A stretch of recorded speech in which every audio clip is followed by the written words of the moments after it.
I'd like to call to order the meeting of the Pool Site Committee on Monday, November 17th at 7:06 p.m. And I'll begin by asking Gail to please call the roll. Mr. Altenberg? Here. Mr. Ashelman? Here. Mr. Kowski? Here. Mr. O'Connor? Or Mr. Connor? sorry. Here. No, because Mr. Zellner? I didn't have my mic. Dr. Dickinson? Here. Dr. Lee? Here. Mr. Ledbetter? Here. Mr. Meister? Here. Mr. Saltzman? Mr. Schuler? Here. Mr. Seltzer? Here. Mr. Tracek? Here. Ms. Yeah. Here. Here. Mr. Weisland? Here. And Ms. Gaida? Here. And Ms. Roberts? Here. And Chris, welcome. Well, you certainly had been nuisance last time. So, welcome everybody. I think everybody is here now except for Adam. He again apologizes he couldn't be here tonight. We knew when he joined the committee that the village board meets on Monday nights, and he's going to try to juggle as best he can, but he had to be at a board meeting tonight. But he and I will talk, and I'll make sure he's up to speed and he's watching the tapes. And thank you for taping. Also, as this committee has gathered, we've been slowly getting everybody here, and everybody has had a chance to introduce themselves except for Joyce Gaida. And so I've prepped Joyce a little bit to say that we all introduced ourselves with who we were, what our affiliation is that brings us here, and what our connection to the pool project has been. So Joyce, if you could introduce yourself, please. And you need to turn your mic on, I think. I teach your voiceover. Enough of the recording. Is that coming on? Needed to blink green. Thank you.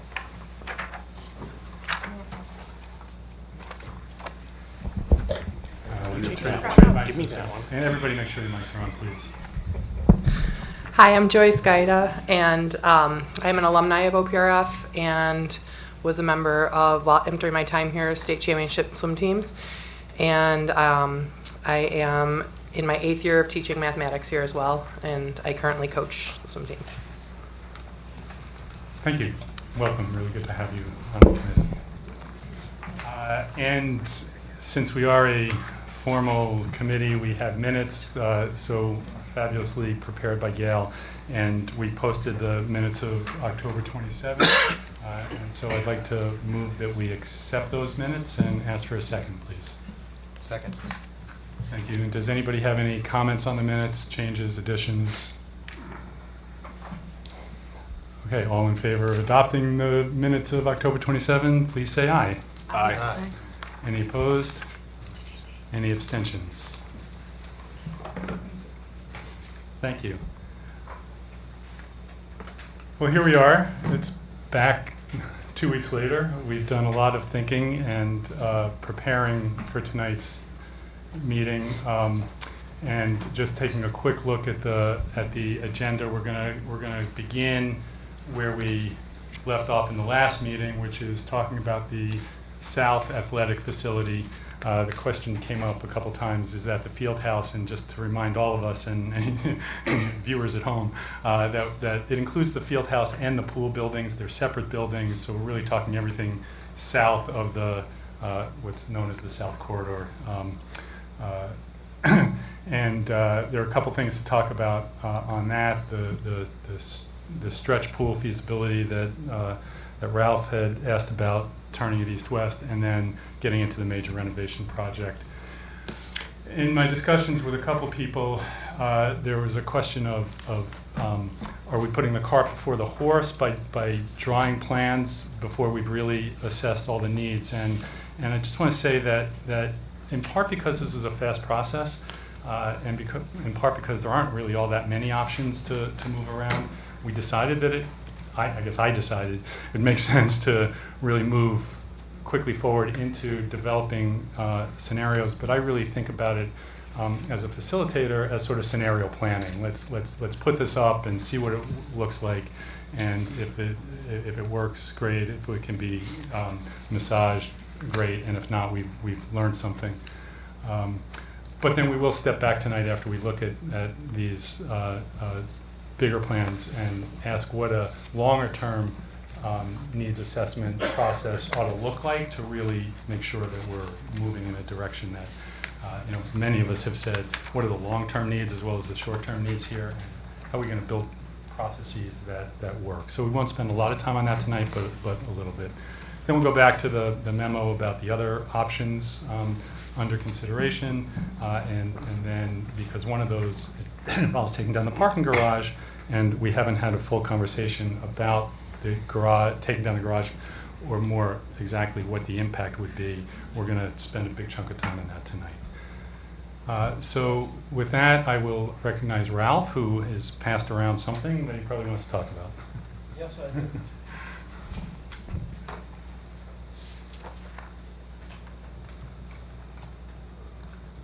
And Ralph, could you just let us know what it is at the moment? Let's not get into details on it, please, and we'll come back to that.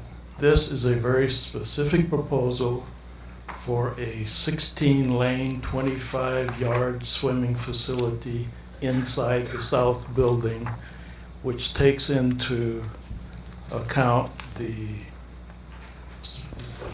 specific limitations of the building itself and where the load-bearing walls are. And I have a very specific proposal for doing that would not take a long time to get into, since everyone has the pictures right there in front of them. Okay, thank you. And so let's put that on the part of the agenda where we're talking about other options. Let's take it in order, and we'll. What part of the agenda is that? Item 5 on the agenda. Although actually maybe we'll fold it in. Let's let Rob talk about the study that Leggett has done about the south facility. Maybe we'll fold it into that conversation. Okay. I don't want you to begin by walking us through it. I would like that this proposal get the same kind of attention that the other proposals have. It will get introduced tonight. Every proposal is getting introduced in 2 ways. It's being proposed, and then it's giving people time between meetings to digest it. We'll do the best we can to digest it tonight. It will be part of the conversation. Well, I'd like to be able to present it before it becomes just a part of the You conversation. absolutely will. You absolutely will. But it's not the first thing on the agenda, but you're on the agenda, Ralph. Okay. Thank you. Okay, so I would like to, well, anybody else have any questions or comments at the moment? So let's turn to Leggett Associates, is that the name of the firm? Architects. Oh yeah, it says it right on my agenda. To talk about the questions that we had asked leading up to tonight, which is to take us another step on the major renovation and to talk about the stretch pool idea.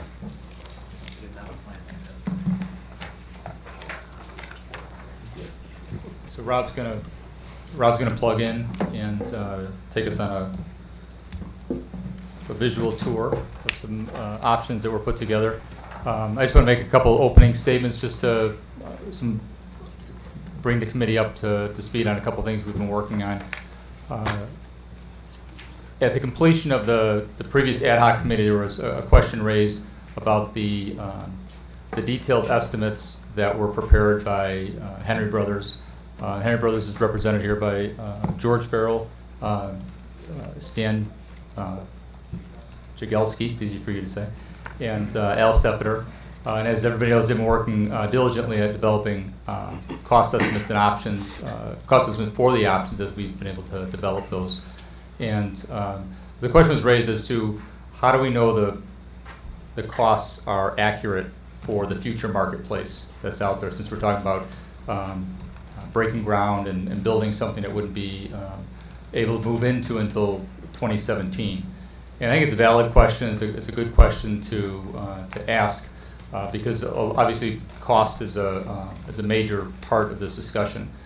So the district then asked us for some ideas and some advice, and they undertook a peer review of the cost estimate prepared by Henry Brothers and by a company called CCS. And so we call it both a peer review or a cost check, basically to share the same information and have them, basically an independent third-party review all the details and the costs that were there. And we received that information back and reviewed that this week. And in summary, the findings from CCS confirm the validity of the costs prepared by Henry Brothers to date for the previous options that we're looking at. So it should give us a peace of mind that the numbers that were looked at and the detail that went into it were valid for the market that we're in today, as well as the future market. Obviously, nobody really knows the cost of the building until we receive bids on bid day. The process of cost estimating is to try to anticipate so we can make appropriate decisions going forward. But so it's good news that helps to validate the work that's gone into place and the effect of that as we think and compare different options. Rob? Okay, what I'd like to do is I have two graphics that complement each other. So I'm going to start with the options that we saw last time, and then show another diagram that a little better defines the parts of the building that we're talking about in 3D, so it's a little easier to understand. And then we can talk about each option a little bit. So starting with option A, again, this is the lower level, basement level floor plan with the pool area and the pool support areas. And you can start to see, again, the blue diagram is the rectangle is the size of the long course pool and the pool deck.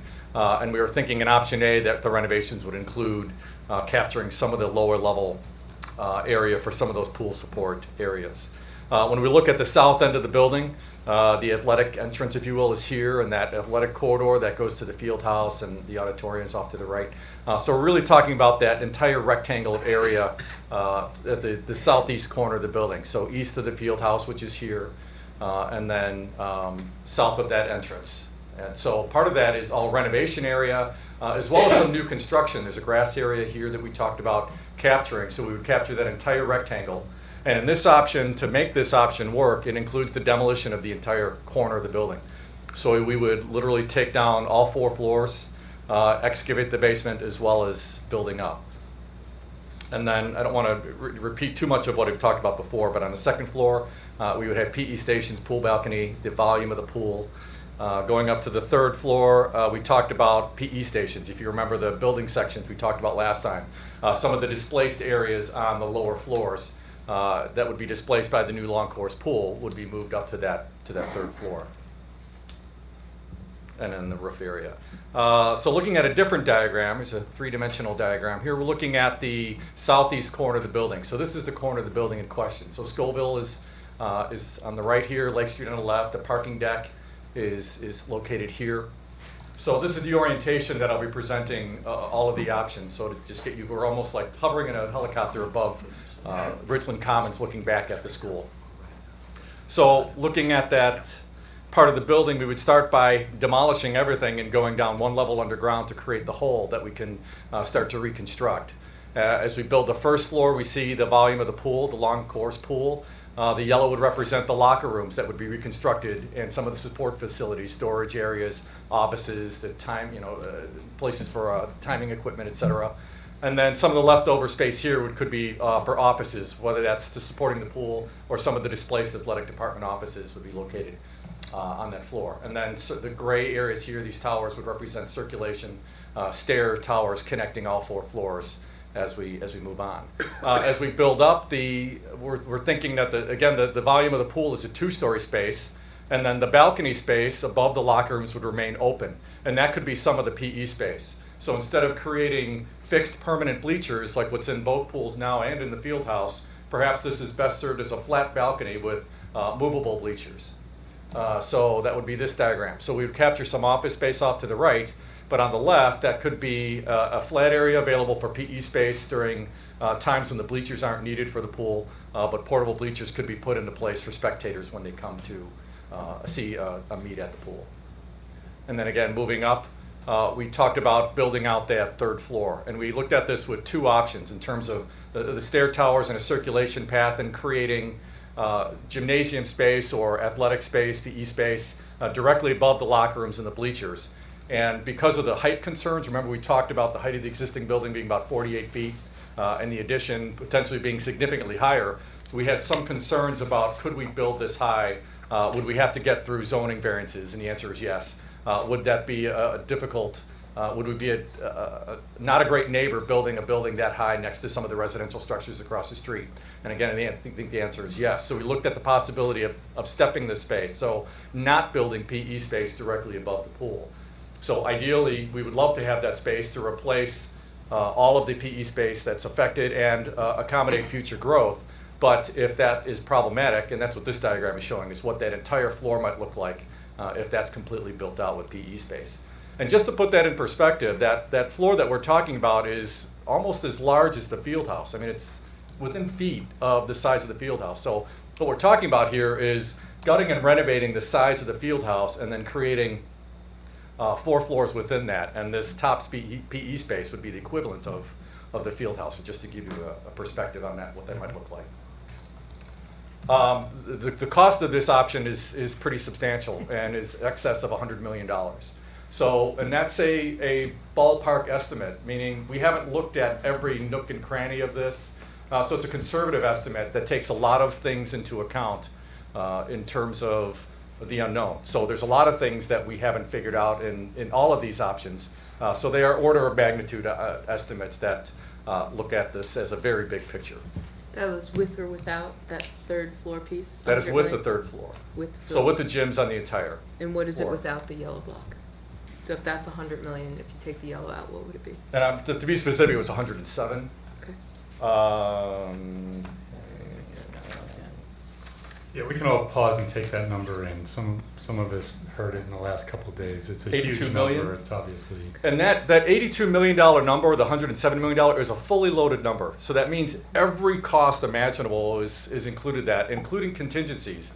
So there are design contingencies and construction contingencies that are built into that number to account for the unknown, as well as escalation. We don't know, or we're assuming that, and correct me if I'm wrong, Al, but we're assuming that we're going out for construction or going out to bids a year from now, and that construction might last 2 to 3 years. So there's inflation that's added into that number to account for the duration of time that will pass by the time we get out to bid and by the time construction is actually completed. Is the West Pool refurbishing included in either of those numbers? That's just for this renovation, so no, it does not.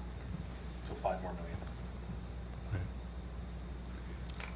And for sake of time, I'm going to talk about option B and C very quickly. I guess, are there any other questions about that before I move on? I want to be. we'll come back and talk respectful of about your it, but time. let's get the, So option B and C were virtually the same. What we talked about was repurposing the interior space. So repurposing the east pool and the weight room into 2-story spaces. So we would capture a first floor space and build a second floor to capture space. And then the west pool would be renovated into a gymnasium space. And those are the various floor plans for that. But going back to the axonometric diagrams, again, we start with the picture looking out and zooming in on the building. So if you took the roofs off the existing building, what we're assuming is that the exterior walls would be staying in place and be renovating the interior space. So you can see at the southeast corner of the building, the exterior walls are in place, and the yellow areas represent the areas of renovation. So the lighter yellow color is the area where we'd be capturing the weight room and the east pool and creating that 2-story volume.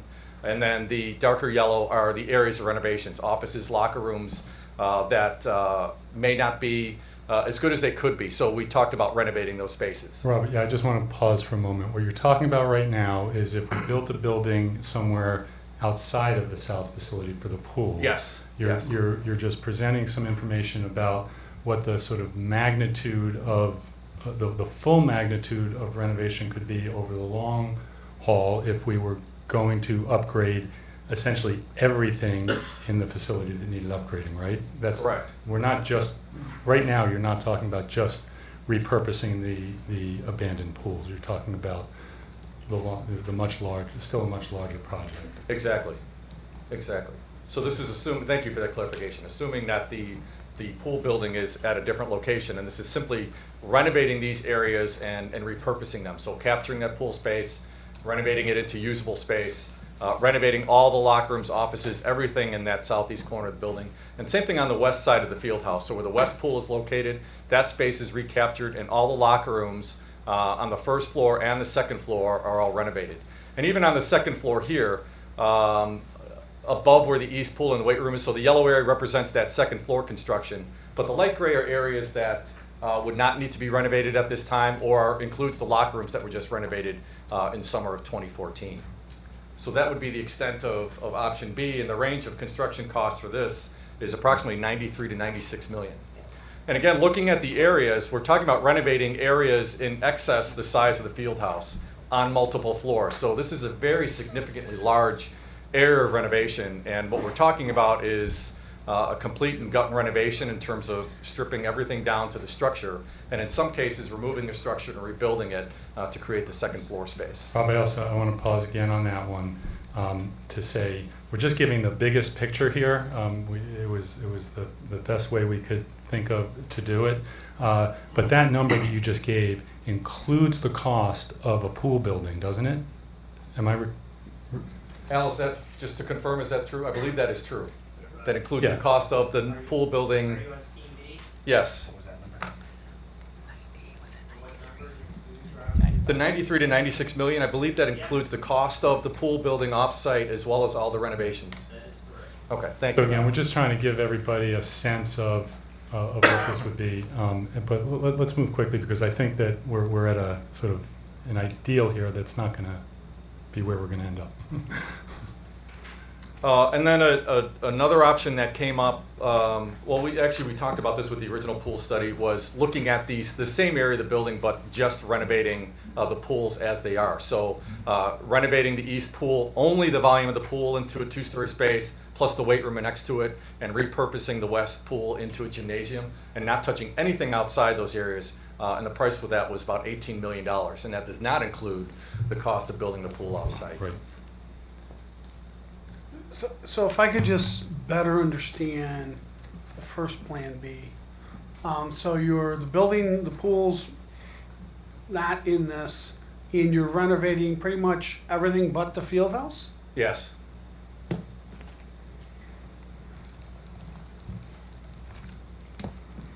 Okay. And that's over and above the cost of building a pool somewhere else in Oak Park? No, it includes it. The numbers that I mentioned include Yeah. the cost of the pool offsite. So let me just. So can I just subtract 35 million from that and I get it? Yes.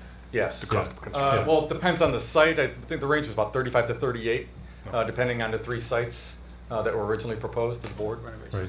So if we're building outside of this footprint, if we build outside of this footprint and repurpose the pools, basically just the pool rooms themselves, without the locker rooms, without any other facilities, that would be that range, currently estimated around $35 million for a pool outside of the footprint, plus 18 to turn that into usable space.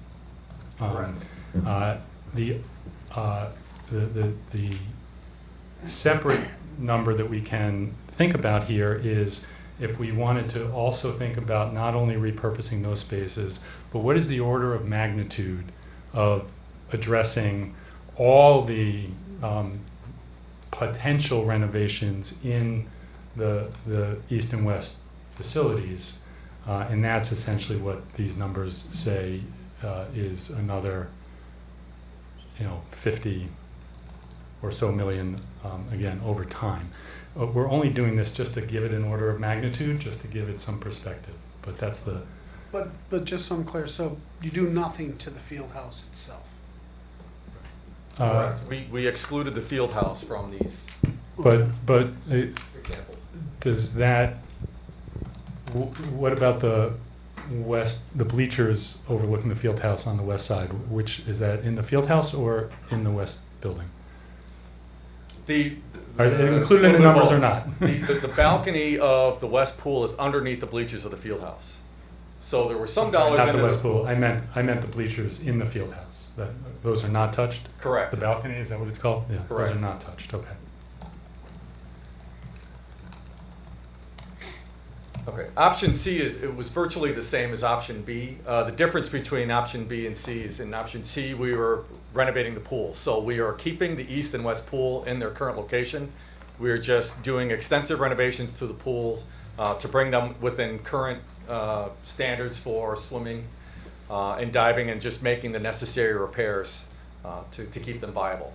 So again, on the first floor, you see the yellow colors, the darker yellow representing the pools, and then the renovated areas. So the locker rooms and support areas for the locker rooms, for the pools, I'm sorry, are also renovated. What's left out of this option is the weight room. The weight room is not included in the renovations. So that's the first floor, and then you can see the second floor, again, the volume of the east pool and the area surrounding the west pool. And the range of construction cost, including all the renovations, plus building the pool building off-site, was $83 to $86 million. That means you'd have 3 pools then? You'd have a pool offsite Yes. and you'd renovate 2 interior ones. All right. So depending on where the long course pool is located, if it was not on campus, you could still have pools here for PE, for example. Got it. So it's cheaper to have 3 pools than 1 pool. Well, that's a lot of, Right. there's a lot of renovation in the other numbers. So that's Right. the off-site plus renovate. Yeah. So Option? then C has very few renovations. The downside is because we're living within the existing walls, the pools get smaller. So we lose a lane in each pool. The length would stay the same, the 75-foot length, but we would lose a lane in each pool to make them compliant. Just quickly, so, and by losing the lane, does that mean they're not, are the east pools no longer competitive? That's correct. Is So that it would what be just instructional pools only then. That's why we need a third. And could you meet current and predicted future demand for instructional use only with 1 lane less? Well, Mr. Reagan's not here tonight, but I do believe that that they would be able to. It would probably be a little bit tight, but I think that would probably be acceptable for what they're doing in P. I think they could probably work that out in P with a little bit of less water in there. Yeah. So in B, you've got 18 to repurpose and 40 in other renovations. In C, you've got 48 to fix the 2 pools. I don't have that math right in front of me, but I'll take your word If you for just it. if you just take 35 out of the lower end of either of your ranges, so the 93 is 35 plus 40 plus 18, and then the C is you take the 35 out of your 83, so you're saying it's 48 million to just fix 2 pools and not do anything else. Well, there's significant other areas of renovation in addition to that, though. I mean, In we're C. renovating all the locker rooms, all the offices. In C, Yes. can you compare those renovations to the 40 million in renovations in B? So what are the difference between the renovations in B versus C? I guess the difference is the weight room is not included in C, so we're not spending any energy in the weight room. So, okay. Do you lose the weight room, or it's just not renovated? It's not touched, it's not renovated, so it stays as is. The perimeter walls, the structure, everything stays as is. I have a question. Yes, Rob. When would we expect to get a written version of what we're talking about here? I think do we have it? In terms of the costs, or a narrative of each, or both? Talking about the whole thing that can be read as opposed to just listened to. Cost and narrative. We have all the pieces, obviously we have the graphics. I don't have a narrative written for each, but that could be prepared relatively quickly, and we do have some documents from Henry Brothers to support the costs. So I would think suggest, quickly. Jeff, that in the long run, that's kind of mandatory, because even Yes. if these are options that are eliminated, the community needs to understand why they were. Yeah, no, absolutely. We will, having, I knew there was a reason I was a little bit anxious coming into this meeting. I mean, putting these numbers out into the world is, these are big numbers, and mostly we're putting them out to understand the magnitude of what we're talking about, so that we can then begin to zero in on where we should be focused. But we got the numbers. We're talking about them. We'll make them available. Yeah, we'll make them public. Okay. When's clarification on option C? If when we say pool off-site, it means outside of this premise or off the campus? Offsite means off the campus in this. So Yeah. land acquisition, other improvements would not be then in that 35 to 38 number. So all, that 35 Cost number of an all has different land, site preparation costs built into it, so it's hard to say. You know, if we were building on the baseball field, the number for building on the baseball field has $2 million built into it for moving fields and things along those lines. So it's very rough numbers at the moment. Building on a garage site does have acquisition of the garage built into it because we don't own it. So, but we haven't looked off-site to know. But a non-contiguous presence, like down in Madison or somewhere. Yes. Those costs are based on the 3-site option that was previously presented to the That's board. right. So all That's right. 3, That's right. right. But on-site. anything off-site would have to involve finding a partner, finding a site. It would also, the important thing to remember about the off-site option is that would have to be in partnership with other community entities, most likely the Park District, and available for use. So it would actually be growing by growing the capacity in water, we're not just giving the school more capacity, we're giving the community significantly more capacity if we do that, if we go that route. I just wanted to say that I really appreciate getting these numbers in the context of what's possible and then how much it might cost for all that stuff. And like Peter, I appreciate and look forward to getting the narrative and all that so we can really digest it. But I think it's great to help forward this conversation to get a more contextualization of what's possible so we can decide what we think we should do as a group. So thank you. Great, thank you. I'd like to move on to option. I'd just make a comment on your slides. Since we're no longer just talking about pools, it's renovate existing pools. Every one of these has pools. I think it's important to remain in the context that much of the cost here is not pool related. It's gyms and locker rooms and infrastructure related that is ultimately going to need to be done at some point in time. So renovate the existing pools is nice, but it's renovate the existing gyms and pools or renovate other infrastructure. So. Yes, thank you. Any other thoughts on what we've seen so far before? I'm not quite sure where you're going next, Rob. but- Option D, Dr. Lee's option. Okay, so the next thing we're gonna talk about it was Ralph's suggestion about turning the stretch pool. Ralph, before I do that, can I just ask whether, given the fact that you've handed out another option tonight, are you suggesting that the stretch pool is something that we should continue talking about? I think Rob's going to say in not too many words that there are serious feasibility issues with What I that. see on the screen is not what I proposed. And What you proposed when? Tonight or last time? either. Okay, so let Rob talk about how he responded to what you proposed last time and talk through what's up there, and let's see what. Jeff, Yes. can I just ask one question about The prior, yes, please. Todd, somebody just said it's not just pools, it's renovation of other areas, but aren't some of those areas that were just renovated last summer? That'll be The areas re- that were renovated last summer were the girls' athletic and the girls' PE locker rooms. So those would be this- demolished in these plans, right? They would have to be In some, but not all. okay. I just wanted to Yeah. In make And sure. option A, and yes, and option B and C, no. Yeah. Right, I just wanted to make sure that it was Right. clear that some of those areas have already been, refinished, correct? Correct. Okay. Correct. Okay. And Anything else? just, can we have the definition again for Olympic stretch? We covered it last meeting, Yeah. before we, Thank you. So I think we're using the terms, Are we talking Olympic or long course? right? yeah. Long I think we are trying to start to use the terminology of long course versus a stretch pool. Okay, So that's, Right. so long course is. long course is what we're referring to as a 50-meter by 75-yard pool. 75 foot, so 25 foot, yard. I'm sorry, thanks Joyce. Yeah. 50 meter 50 by. meter by 75 foot pool. Right. And a stretch pool could have various different dimensions. Usually, we would be talking probably at a minimum of a 60-foot wide and, 40-plus meters, somewhere in that range. Here's looking at the diagram up on the screen. So you see the lanes going up and down would be the 25-yard pool, the competition pool. Then there would be a divider, a movable bulkhead, and then a diving well. And this is the long course. This, No. no, this is a stretch pool. Sorry. And what are the dimensions?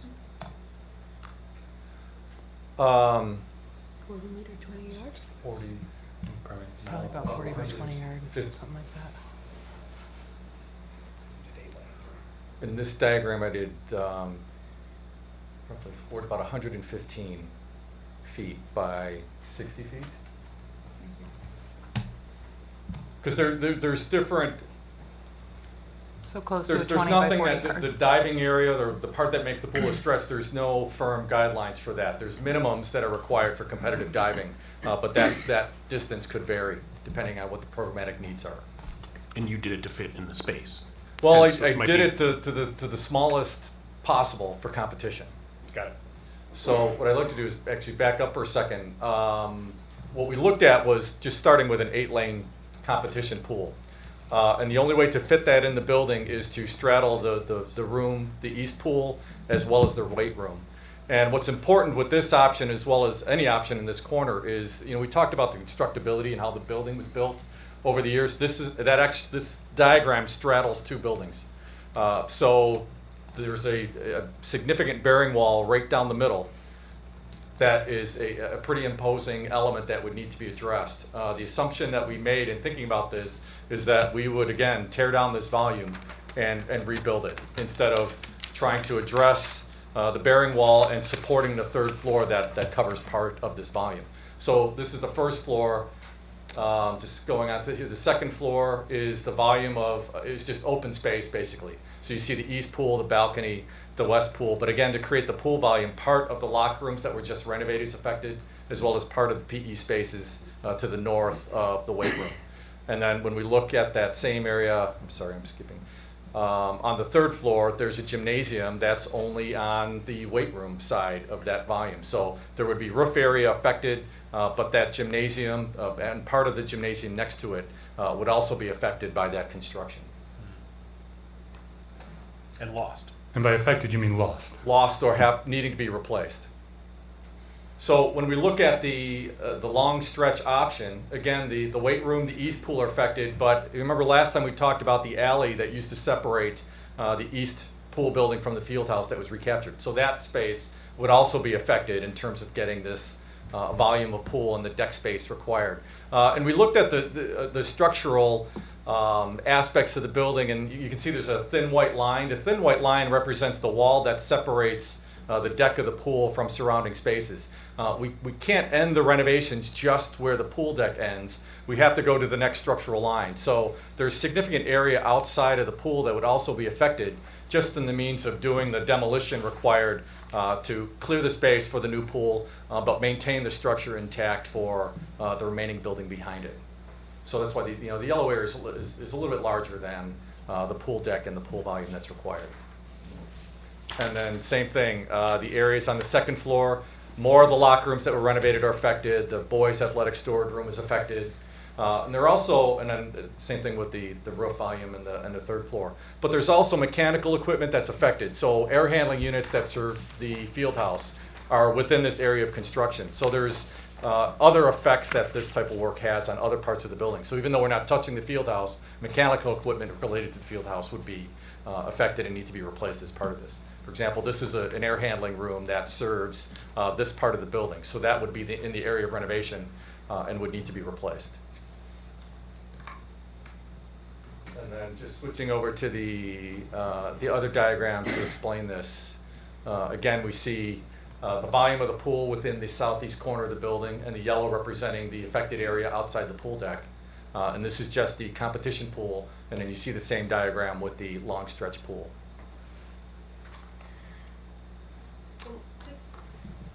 So the measurements on the long course pool is versus the stretch is 115 by 60. We and were, then in the original long pool course- study, we were using 75 feet by 170 feet Okay. for the long course pool.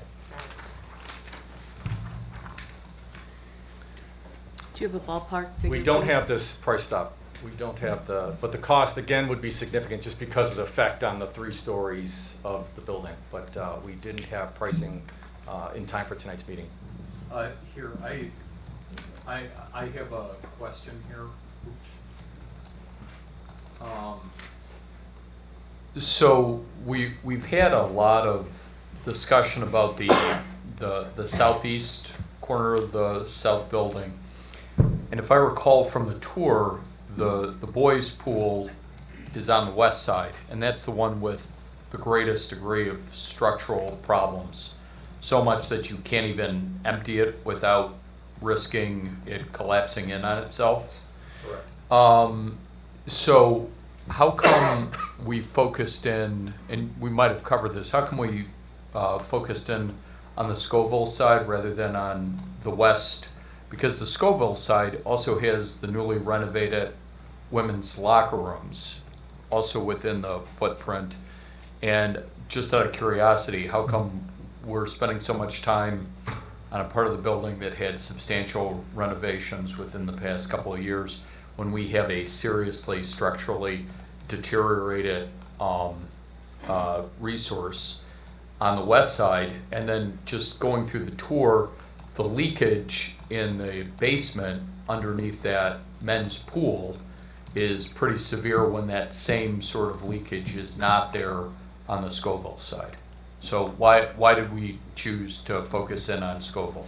I don't think that that's being discounted at all. In fact, I think it's in the back of everyone's mind. What we focused more on is the possibility of putting a new pool facility inside the building. And it won't fit on the west side of the field house, but it will fit on the east side. Okay. So it's more an exercise of that. It's just the volume. Oh, it's Right, just the volume. correct. Okay. Right. Yeah. So it And just won't fit. We can't bump out west into the mall because the mall is an emergency throughway. Okay. So. it Which would is fit. a fact we haven't actually talked about here. We had talked about it somewhere Yeah, else, but we yes, hadn't that's heard it right. at this table. So it's a good thing to air again to a lot of community members would say, why don't you expand out into the mall? Because you Right. can't You expand you out can't, into the mall. is what I've been told from the beginning in this process, yeah. All deliveries on a daily basis in and out of the school happen on the mall. So it's a pretty critical artery to how the school functions. So it And could not be ComEd's kept. electrical vault is there, I Exactly. understand, which is a big deal. Which And I don't maintenance. actually don't understand, but it is there. Yeah. The electrical service to the building runs under the mall, so that would be a significant cost to relocate. Okay, so Fire you've answered the question why everything was focused on the Scoville side. I think it appears lopsided because we're spending more time showing different options for different pools in the southeast corner. But there's no doubt that the west pool needs to be considered. Yep, but to Jeff's point and to Peter's point, it's impossible, giving the electrical service, giving the emergency rights. We can't bump out the west wall any further. Correct. Okay. Or not significant Yeah, enough. maybe a few feet, but not. Right, not enough. maybe Yeah. 10, To the east of 15 the feet, field but that house. would be it. Yeah. Okay, is That that concludes that's what you have? what I wanted to cover. Ralph, let me ask you first, since the stretch pool turning east-west was the one that you wanted us to consider, if you have any comments on what we just saw? I'm saying that what was presented there is not two things. That was not what I proposed last time, but I don't intend to re-propose it because I have a better proposal, the one you've got in front of you, that I think gets around the structural problems of crossing that two-building barrier, if I could only simply present the proposal. And that's what I'm just asking. How do you consider a proposal that I've not yet been able to present? Ralph, would you please present the proposal that you brought tonight to the committee? Thank you. I really appreciate that. First, I'll ask you to take out the paper that I passed around. Forget about the narrative on the front page. I think that's important to read, but the concept is in the pictures. Notice that the second page starts with the third floor. You will see an orange rectangle. That represents the dimensions of both the pool and the pool deck, which is, this is the third floor, so that would be 2 stories below. The position of that orange rectangle, the reason I showed you this is to show you that there's only one thing at this level. 2 things. There's a roof and there's an air handler.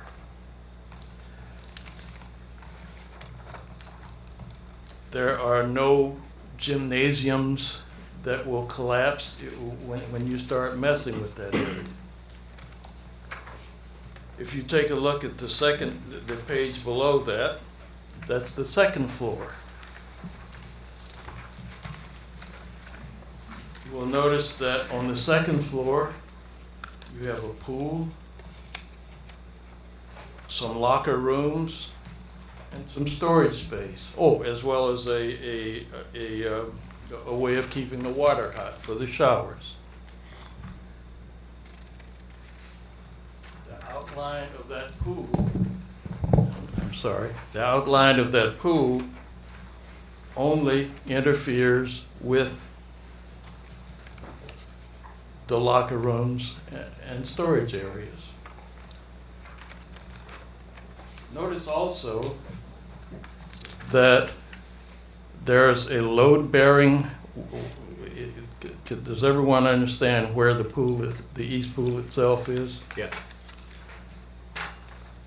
The south wall of that is supporting only the roof. The west wall of that is supporting only the roof and I'm talking about the roof that extends over toward the field house. Rob- That space between here and the Rob, field house. I just want to stop a second. Rob, could you do me a favor? Yes. Could you put the aerial view up of the building so we can see it from the top as Ralph is talking? I think that would be helpful. Thank you. Go ahead, Ralph, I'm sorry. That diagram there. Pick one that fits. is not. No, it's not that. Just, when you're just talking about the roof, I wanted to actually see the roof that you were talking about, that's all.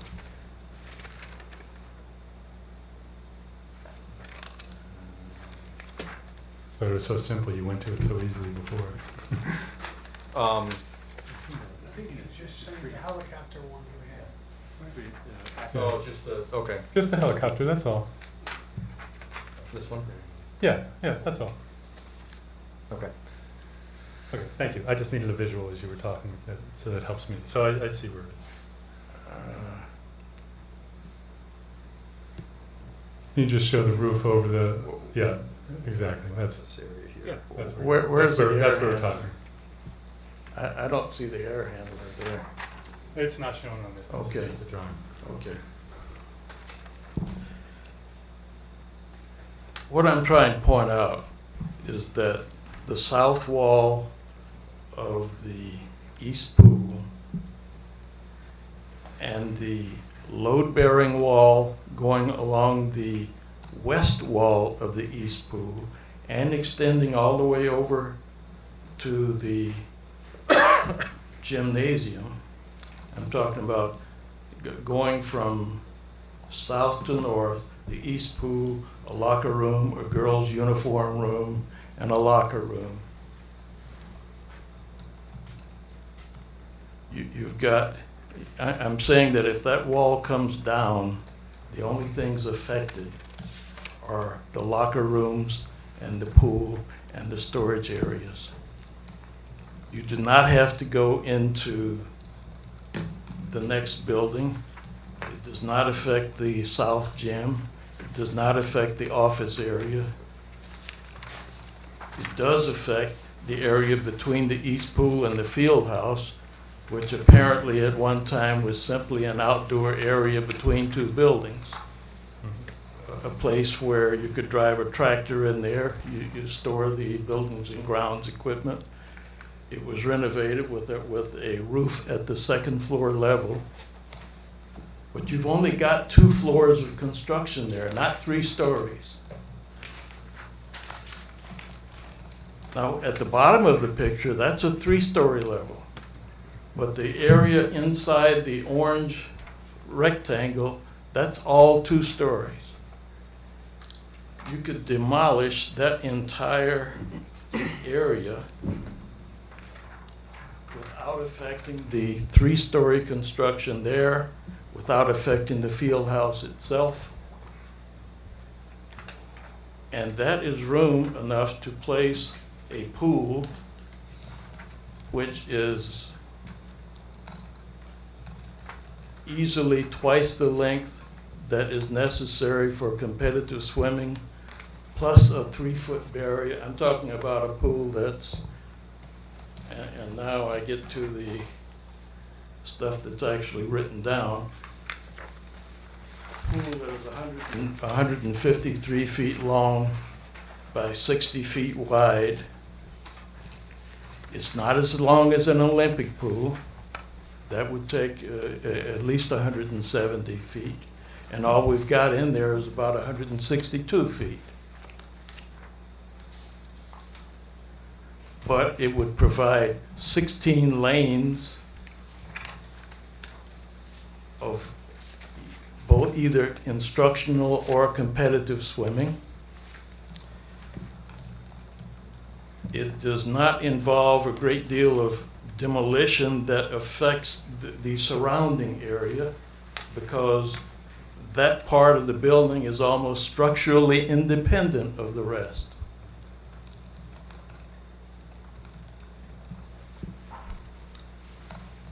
What I'm proposing is that we first demolish the west pool. Not only demolish, but remove and excavate so that the lower level can be used as storage space. Then, where the pool deck is, put a floor so that we can take what's in the south gym and move that over to a new gym that will be created. So that what is now the south gym, and I'm talking about in the lower left-hand corner of the diagram, I'm assuming that you've turned the page so that we're looking now at the first level. Right now, that level is covered with heavy, well, it's called a weight room for a reason. It's got lots of equipment and weights all over. Move that over to where the west pool is. And since this is a 2-story gymnasium, you notice that we're losing a lot of locker rooms by trying to put a pool there. Build 2 stories of locker rooms, shower rooms, and storage rooms to replace the loss of the lockers. Yes, those are new locker rooms we'd be losing. That's one of the drawbacks of this proposal. You're tearing up something that you just put in.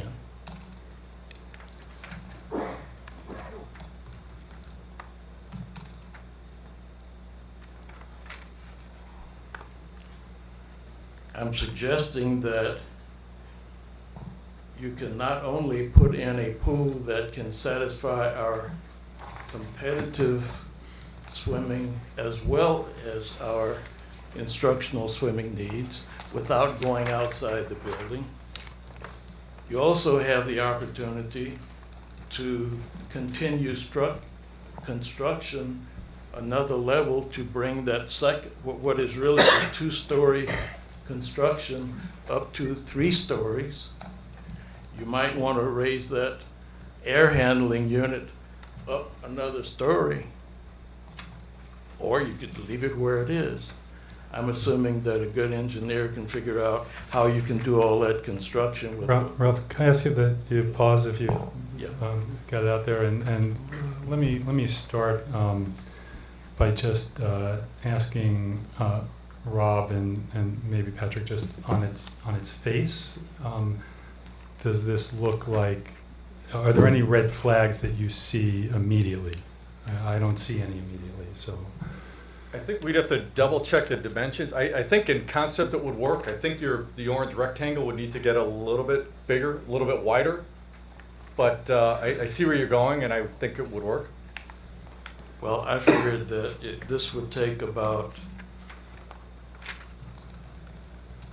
Ralph, I don't want to have a back and forth Yeah. about it. I just want to Right. identify issues. So on its face, it's not, something to reject, and we should think about it. So the actual architectural drawings and actually testing these things over and over again, I find are different than what I think when I first look at them. So I very much appreciate the work you've done. It was on the architectural thing. Patrick, did you have a comment first on Yeah, I that? just wanted to point out just some of the reality of some of the overall dimensions. And Rob's conceptually, but to meet the same guidelines or the same standards as the other options, the width, Ralph, you're calling out for 74-foot wide width, that would, for 8 lanes, that would need to be 86 or 85 feet, and for 9 lanes, comparable to the other proposal, it would need to be 95 feet. And that's because of the deck space and the lane width. The overall length of 169, we need to remember if we're going to have 2 sets of swim lanes, we need to think in terms of a bulkhead. A bulkhead typically would be 2 meters, let's figure 6 feet. So the overall length would be about 186 feet the one in the other versus the proposal 170. is about 3 feet. And so I assumed it was about 3 feet. But So- we do have room for a 6-foot bulkhead and still fit within this footprint. Well, the other concern is when we talk about disconnecting 2 buildings that are connected, as you know, most of that orange block was built at one time. The space between that and the field house was infilled, and then the east gym, the west or south wall of the east gym. If Robbie, if you could point to that on the screen. The south wall of the east gym.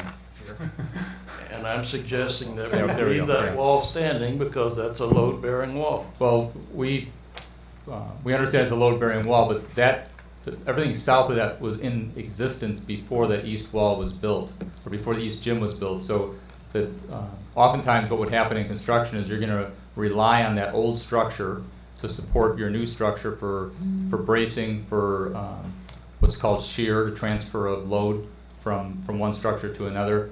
So it isn't as easy as taking down one building and trusting the other one's going to stay where they're at. So So we don't know on that. right. Like I say, this option does start to. It's not a lot different, even though it's rotated differently. It's not significantly different than the one we just presented with option B or C rather, with the orientation east-west instead of north-south. But it is different, and it does have some opportunity. Can I also now ask on, you started to speak to it a little bit, Patrick. So that was about the physical or the engineering issues. What about what we're getting water-wise? Patrick mentioned it a little bit, but Joyce, did you want No, to? I just had a comment about the dimensions and needing to take into account the minimum required deck space around the perimeter, and that's where, the dimensions get too tight. So we think it was included, yeah. That was included. Yeah. This orange rectangle includes deck at least 4 feet, and I believe it goes to up to 8 feet of deck.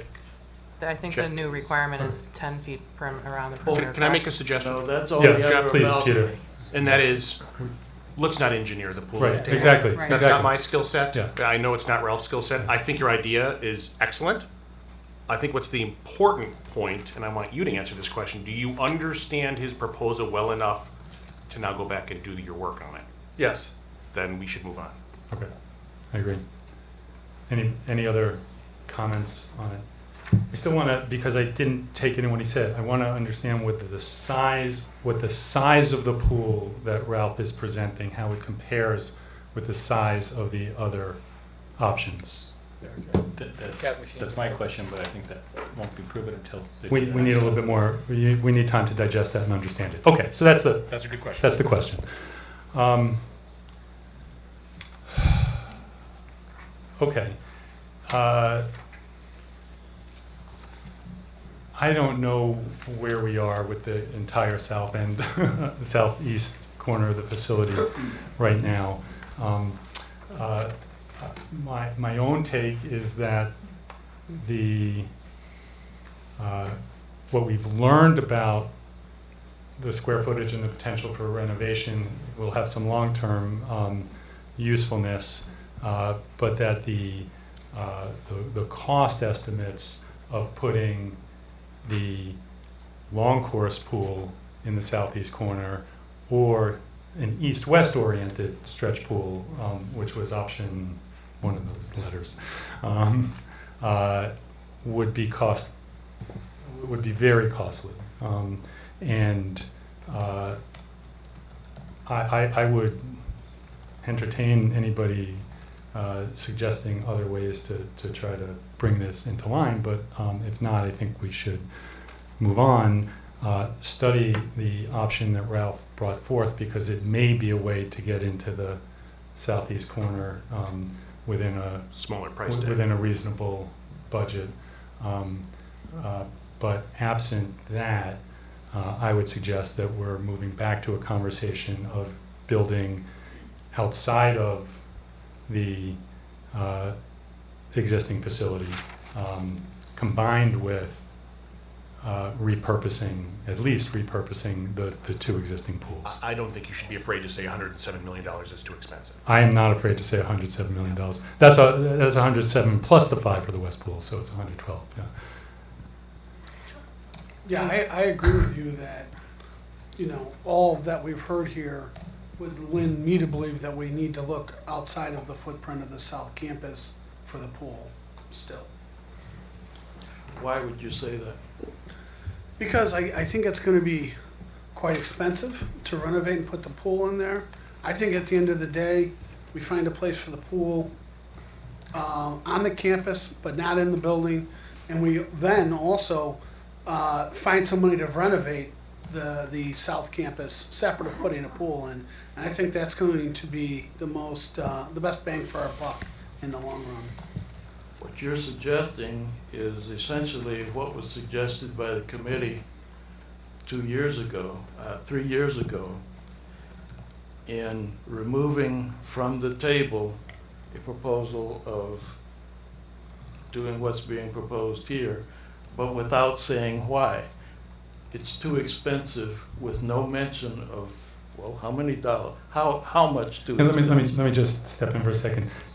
Steve, I don't think you necessarily meant to say that we shouldn't look at the option that Ralph proposed tonight, did you? I'm fine, I'd be interested to hear what that option cost. Yeah. I'm just saying that with all that I've heard in the amount of dollars we're talking about, that putting in the disruption to the building, putting the pool and redoing it inside the South Campus doesn't make a lot of sense to me. And if that's agreeing with what they said 2-3 years ago, so be it. Okay, so I think that we need to move forward. I think that we do need to study this option and cost it, and we need to move forward to talk about how we would resolve the question of where outside of the facility that we will build. Everybody okay with that? So not Kathy? so much. Not so much. Thank you. Hey, Jeff. Yes. I think actually Ralph has a point, and I think it probably goes to the catalyst to the creation of this committee.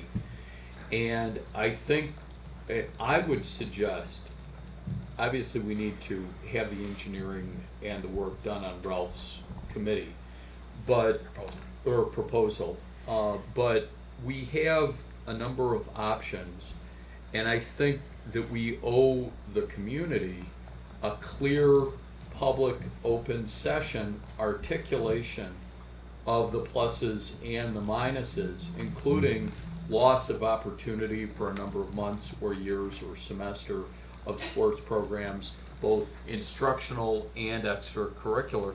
And I think that we need to be really crystal clear on the record in open session with materials that any member of the public can take a look at and have it reflected in the minutes. And if we need to go through proposals 1 through 5 or 1 through 10 and vote them up and down, I actually think that we would be doing the public a great service, because our problem is, like the discussion that we had about the west side of the south building, is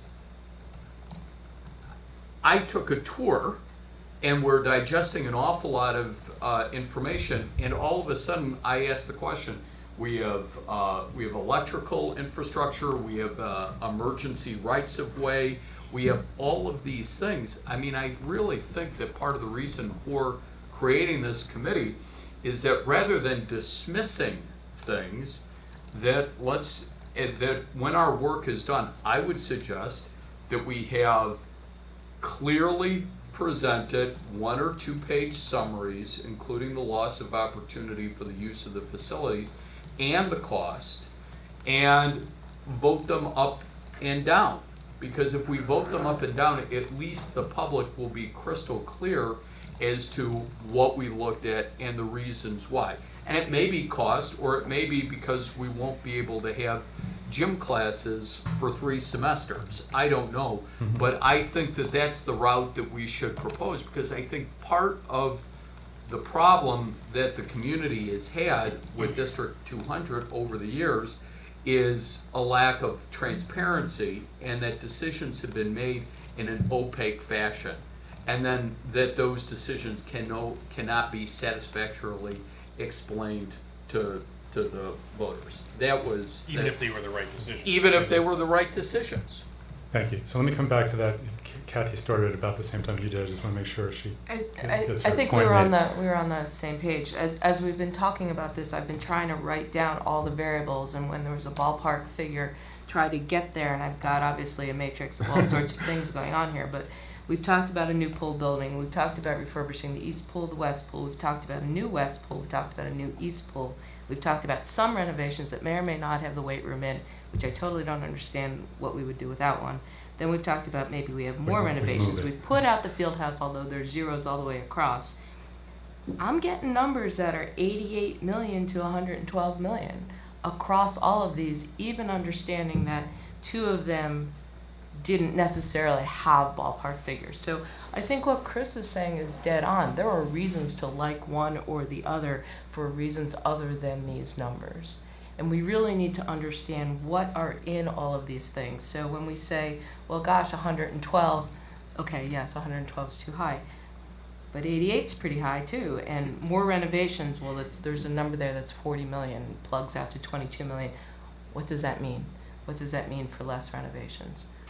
So I'm not saying that the pool should, I don't know, I don't come to the conclusion as quickly as you do.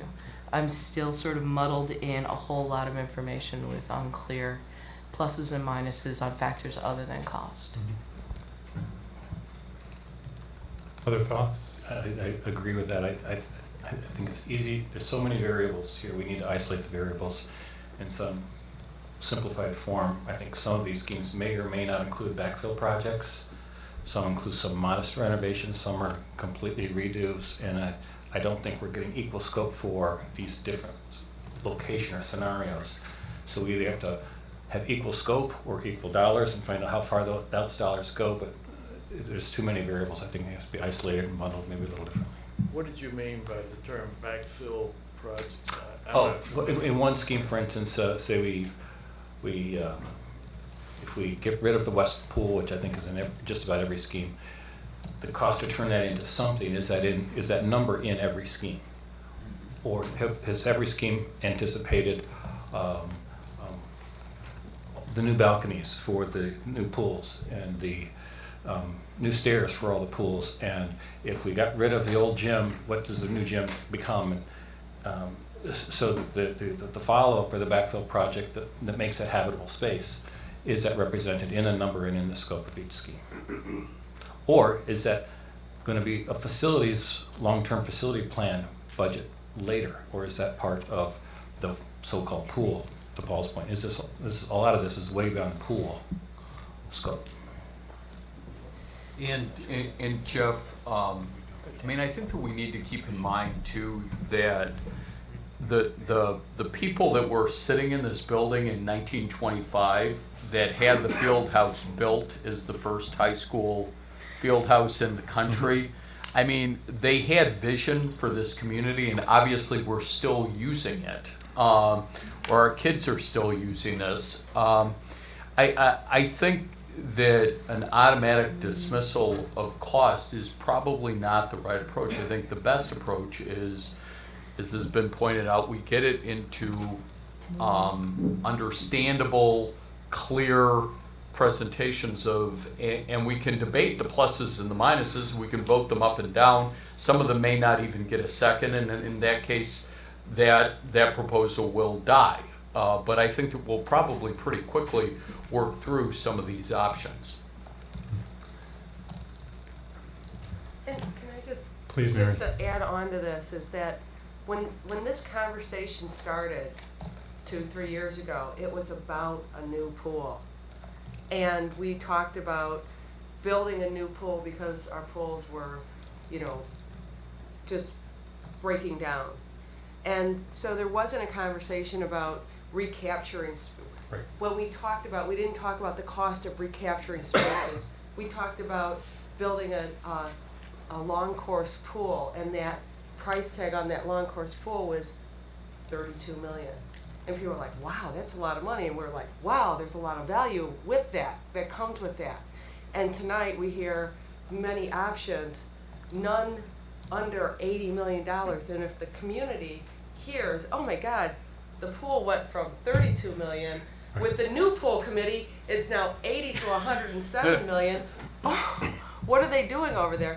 We really do need to do what you're saying, and that is communicate effectively what that means, because no longer is it a new pool, it is a new high school wing with recaptured space. I mean, we're updating this building. So I just, you know, add on to, yes, we need to be able to communicate these options effectively. Others?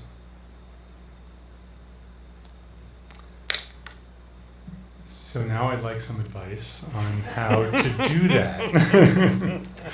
I'm serious. No, I think the suggestions we hear, we could look at our recent iGov thing. You pick up 5 or 10, 5 to 6 variables you want to look at and lay them out and present each option with those 5 or 6 key elements and Exactly. compare and contrast them. And Right. you I mean, it could just whatever, go with, whether let's it's 5 just or do 10, a I don't pool. know, but Let's just certainly do the pool, and that's utilization, what we got. downtime. Sorry? Right. So Do the matrix, as she's already got it worked Yeah. out over there. She's got the matrix half built, so we'll just take that and finish it. Yeah. good.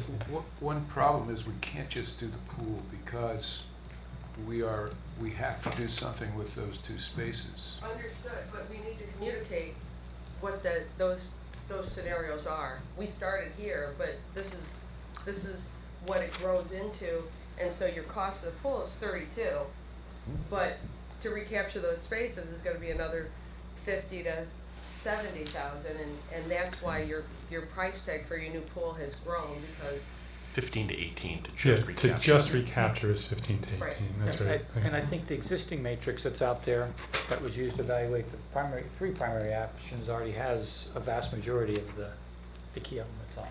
Some of those address Right, and parking, some of those address demolition, some have it, some don't, but I mean, that's. A couple hours of a subgroup putting together a matrix.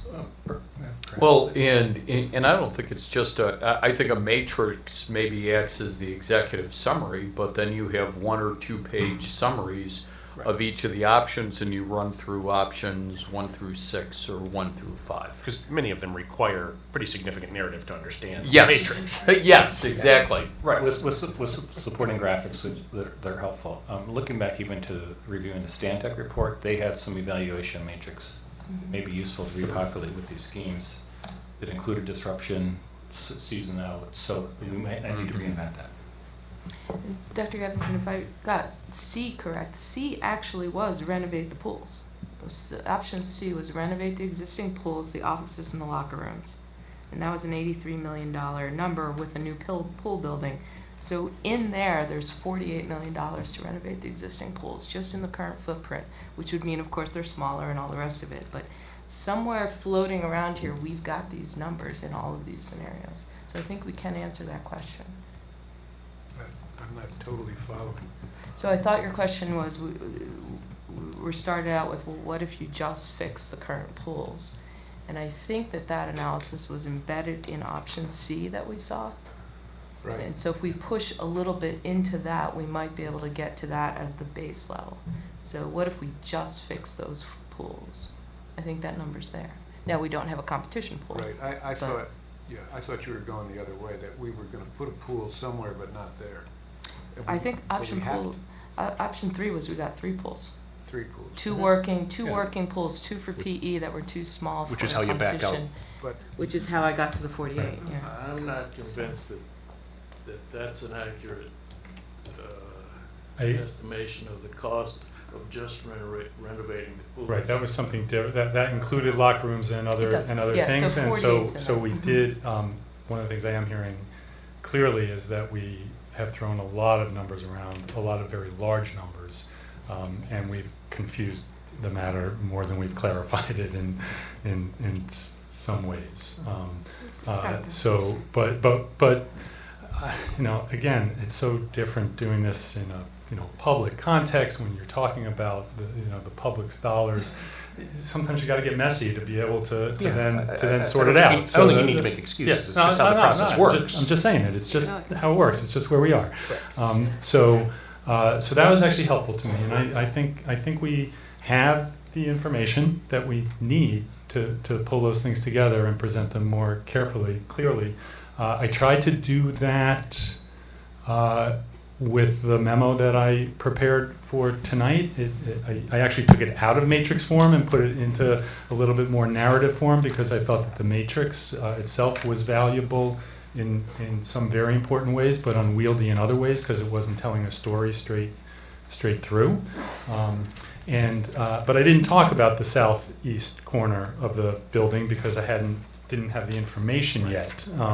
So in some ways, it's taking what I've done there about the possibility of building on the garage site or on the baseball field site or on the Lake Street field site, and maybe putting it back into a simpler matrix form and incorporating the options that have been discussed tonight about the southeast corner into it. And I do think, we're at 8 or 9 or 10 distinct mix and match pieces here, which, as Tom likes to say, sometimes you have to diverge before you converge.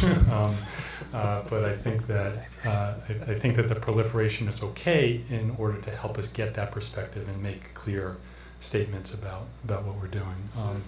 Yes, Ralph? You made the statement that we currently have the information that we need now. Except with respect to the proposal that was brought forth tonight, that we need more information on. Hear that exception. Ralph, we're going to do the work. Please stop worrying.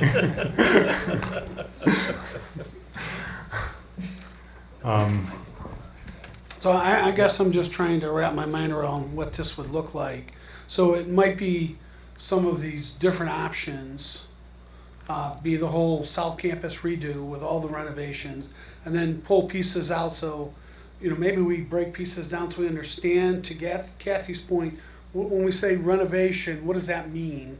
Right. And if we are looking at 5 different proposals, either in all the proposals, the West Pool is recaptured and it's 5 or 6 million, but you can plug and play and say, all right, we like that, but let's take out these 2 pieces because it's too expensive, Right. and therefore we can do it. Right. And then my next question would be, is like, your narrative on the parking garage site, it's pretty simple, and I seem to understand it with the exception of understanding perhaps, what is my or ours as a committee's thought about how important the parking garage is. Of course, I do have an opinion on that, but. We're gonna get to talk about that soon. I think we're gonna skip over some other things. I and guess go I'm to just that. asking for the committee, like, do they need more work on the parking garage site or for just the pool? I mean, because I guess I say that because to me, and again, just my opinion, is, you know, we look at, I totally agree with your point about outlining this so the community understands what was proposed, what was voted up, down. Transparency makes a lot of sense. I also feel like, you know, we're looking at December 8th to try to get all this done. And so I'm trying to push it along. And you know, I'm of the belief we should, frankly, put it on the baseball field, figure out what we're doing with baseball or softball. And then what we should also do is recommend we spend X dollars on renovation inside the south building. I don't know which those should be, but that's what I think we should do. And so I'm just asking that question because, like, if one of the things is to put it on the baseball field, also part of that proposal, in my mind, would be a menu of what else besides the baseball field are we going to renovate if we're trying to make this a bigger project. And as far as selling to the community, it's no longer just a pool. And I think that's part of the problem with selling it to the community. correct. $30 million for a pool, I don't even swim. You know, I'm not saying that's not me. I'm saying that's what I think people say. Right. But when we talk about this is building, it's refurbishing much of the high school. It's more use for the community in a number of different ways and impacts the least kids possibly, and we can stage it. That's kind of how I'm thinking about it. But I just want to not, you know, layer so much on Jeff and the team here that we don't get these things out and get the thing processed. So I don't know if that's helpful, guys. but- I agree. It is to me, yeah. Which is why we should talk about parking before we lose the. Yeah, yeah. I would just like to add one comment onto that, and it goes back to something Kathy said early in this deliberation. Renovating facilities for the sake of simply renovating facilities is, sometimes you absolutely need to do that because they're falling down, but as far as marketing to the community and whatnot, and this is a challenge to staff, especially both the academic and the sports staff, what types of new programming or new innovative uses of these spaces are we going to bring to the community and to our educational process in the school? Building a gym the same size might be the right answer, but I think it's very important to think about what are the future educational trends and how these facilities could meet those. And enrollment demand, which From is a kind cost of- perspective. 'Cause it Chris, doesn't- please. And you talk about new and innovative ways. The new and innovative ways that you see are these field houses that are built. And in any of these proposals, the field house, the largest area south of the building, is not going to be touched, correct?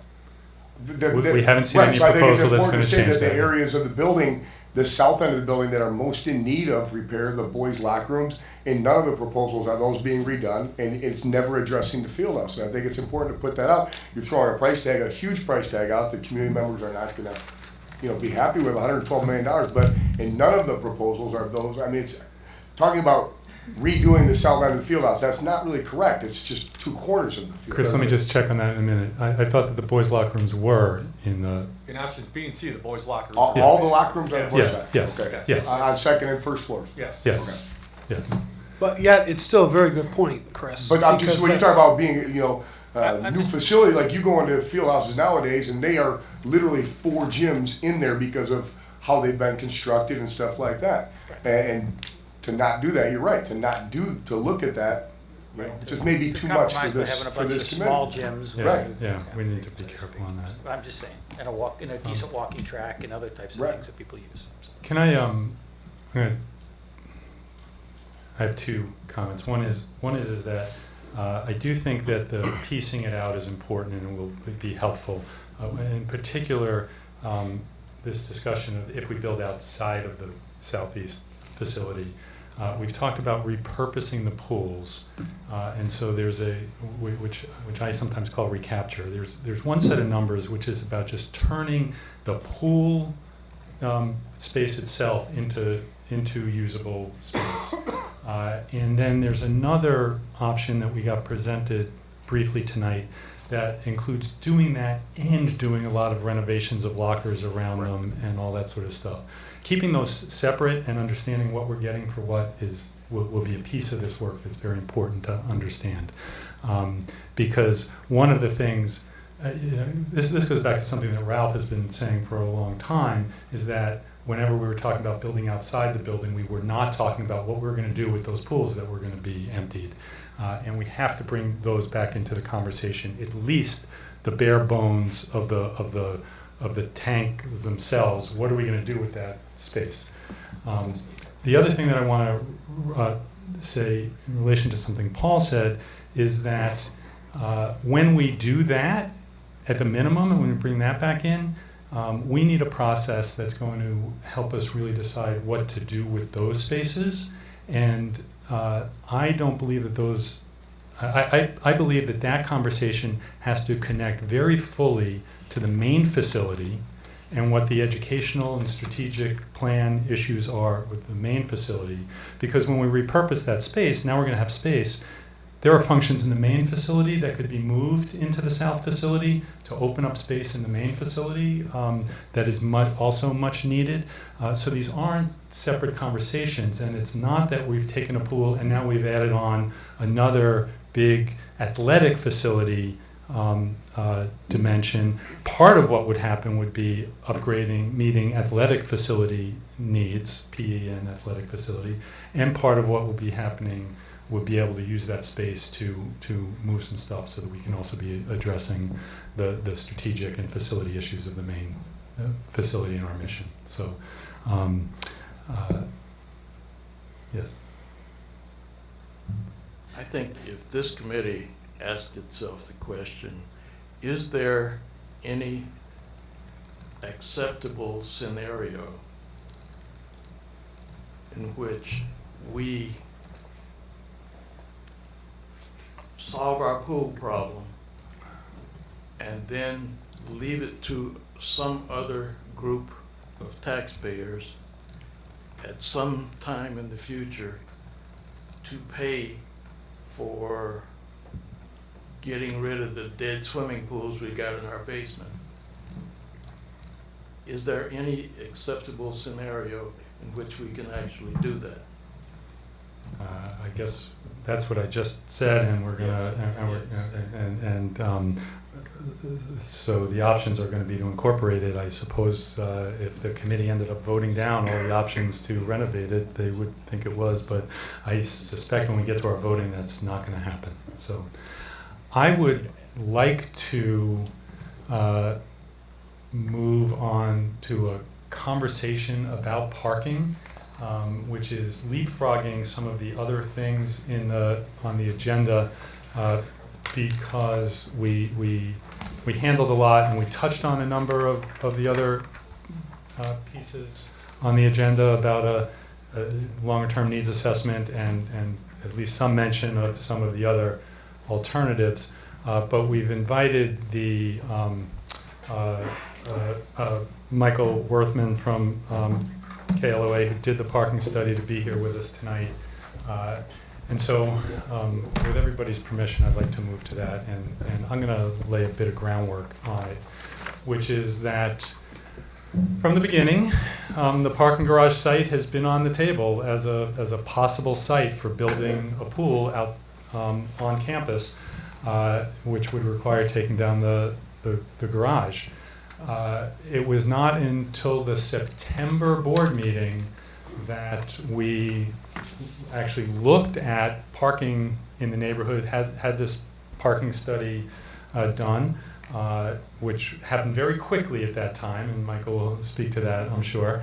But the board received it that night, just sort of took it in and didn't get much of a chance to really analyze it and to really think about what it implied.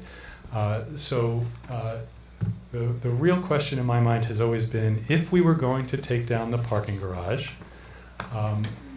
what would our plan be to address the fact that 250 to 280 cars are parked in there most days during the school day, and there are a variety of evening programs and other programs.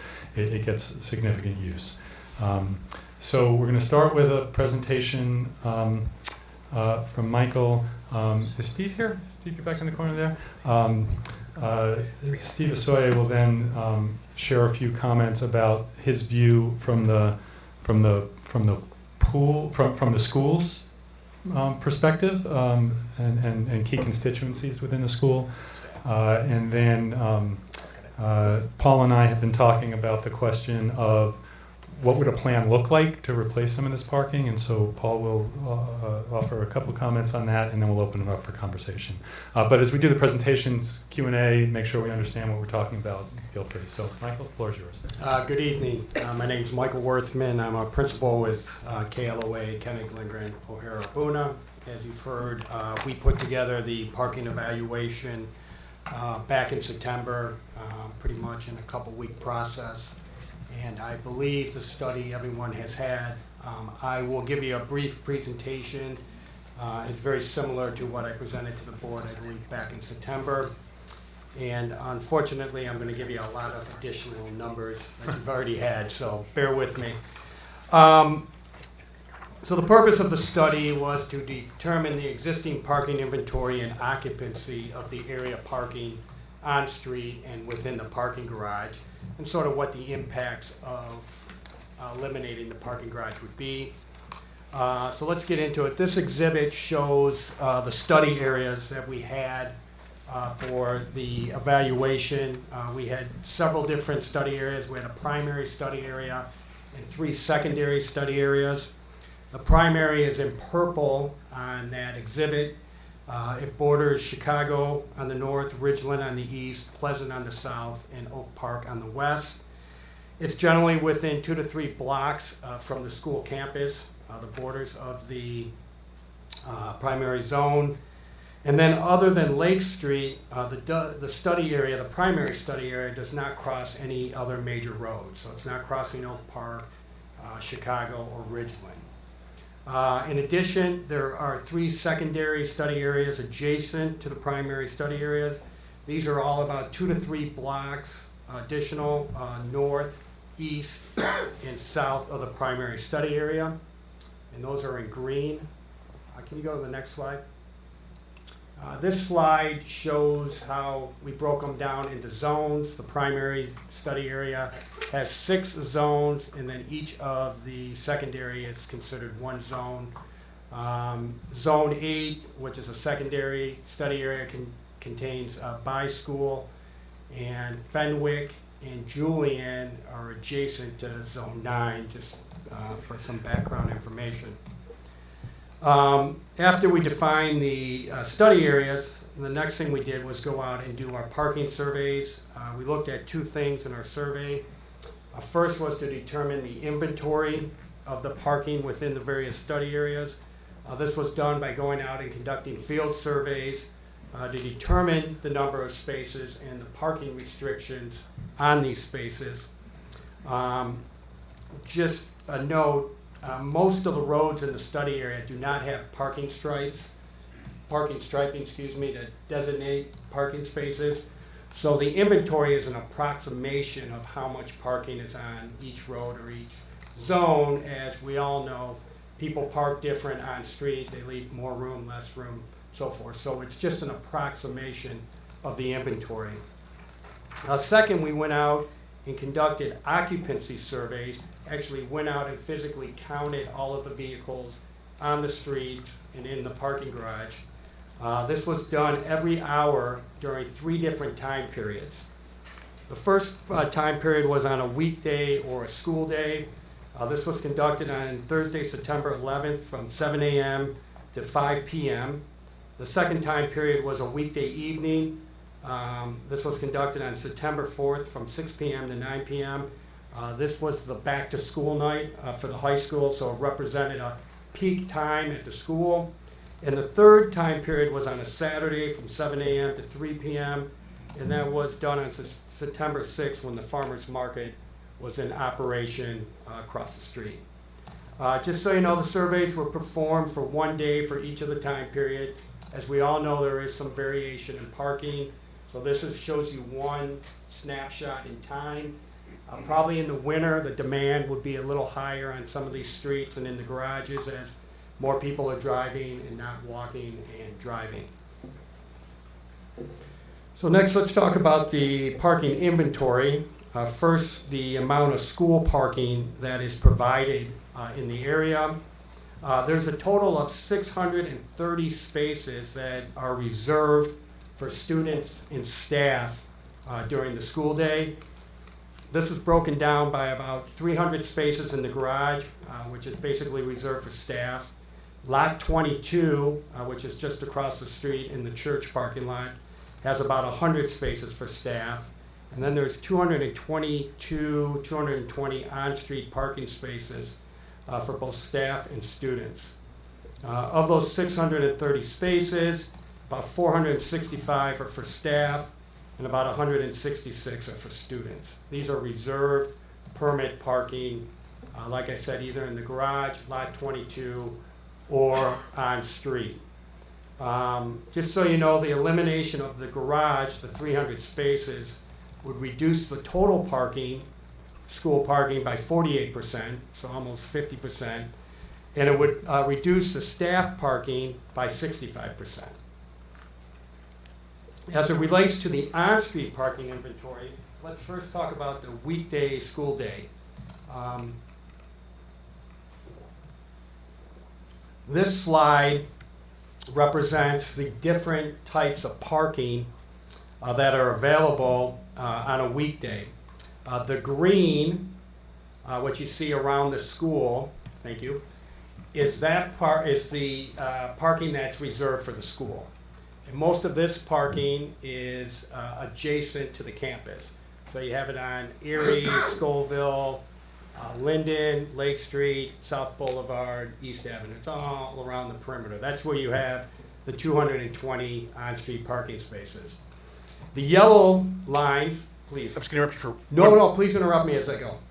I want everyone who's looking at these just to note that it should look like that. Yes, thank in you. scale, but it's compressed to fit the screen, so it helps me to wrap my mind around the fact that Thank you. mushed your map a lot to make it work. It doesn't visually line up with my Unfortunately, my PDF visual didn't map. go with Todd's computer too well. So the green is, once again, those on-street parking reserved for the school during the weekday. The yellow represents what we call unrestricted parking, and which is available for staff and students during the school day. The red is what we would call restricted parking, which is not available to staff and students during the school day.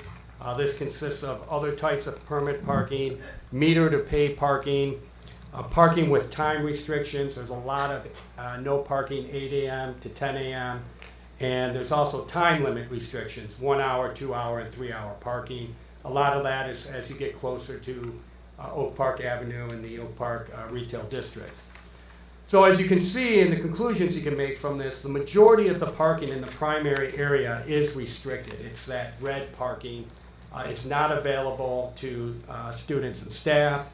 The available parking is generally located north of Chicago Avenue in Zone 7 or in the northern portion of Zone 8 on the east side of Ridgeland Avenue. As you can see, this parking that is available is a minimum of 2 to 3 blocks from the campus, and it would require staff or students who's ever parking there to cross Chicago Avenue or Ridgeland Avenue to travel to and from the campus. So that sort of gives you the parking inventory on the weekday. The next slide, Todd. This shows the parking for a weekday evening. There's no more green anymore because it doesn't apply during the evening. It's only during the school day. And most of the red is gone because those restrictions are only during the day. So you can see in the evening, there's a whole lot more parking available for students or staff or visitors who are using the parking garage. Next slide. Same thing on a Saturday. You can see that most of it is yellow and there's not as many restrictions. Next, I'd like to go into the parking demand, what we found from our parking occupancy surveys. Let's first talk about the parking garage. On a weekday school day, there was a total, or a peak demand of about 260 to 260 vehicles in the garage. This was pretty consistent from 10 a.m. to 2 p.m. About 88% of the garage was occupied. Once again, this was on a nice fall day. In the winter, I'm sure that demand goes up a little more when more teachers are driving and not walking or riding their bikes. On the weekday evening, on the back-to-school day, the garage was completely full, 300 vehicles in there, 100% occupied. And then on the Saturday, during the farmer's market, there was 146 vehicles in the garage, peak demand, so it's about 50% occupied. The other factor that you have to take into account is that the school is projected, the enrollment is projected to increase over the next 5 years. The school officials told me that they're projecting about an increase in staff of 30 to 35 positions. So while we have this demand in the garage, we're also increasing the demand over the next 5 years by 30 to 35 additional staff members. Did you happen to grab a home football game Friday night? We did not.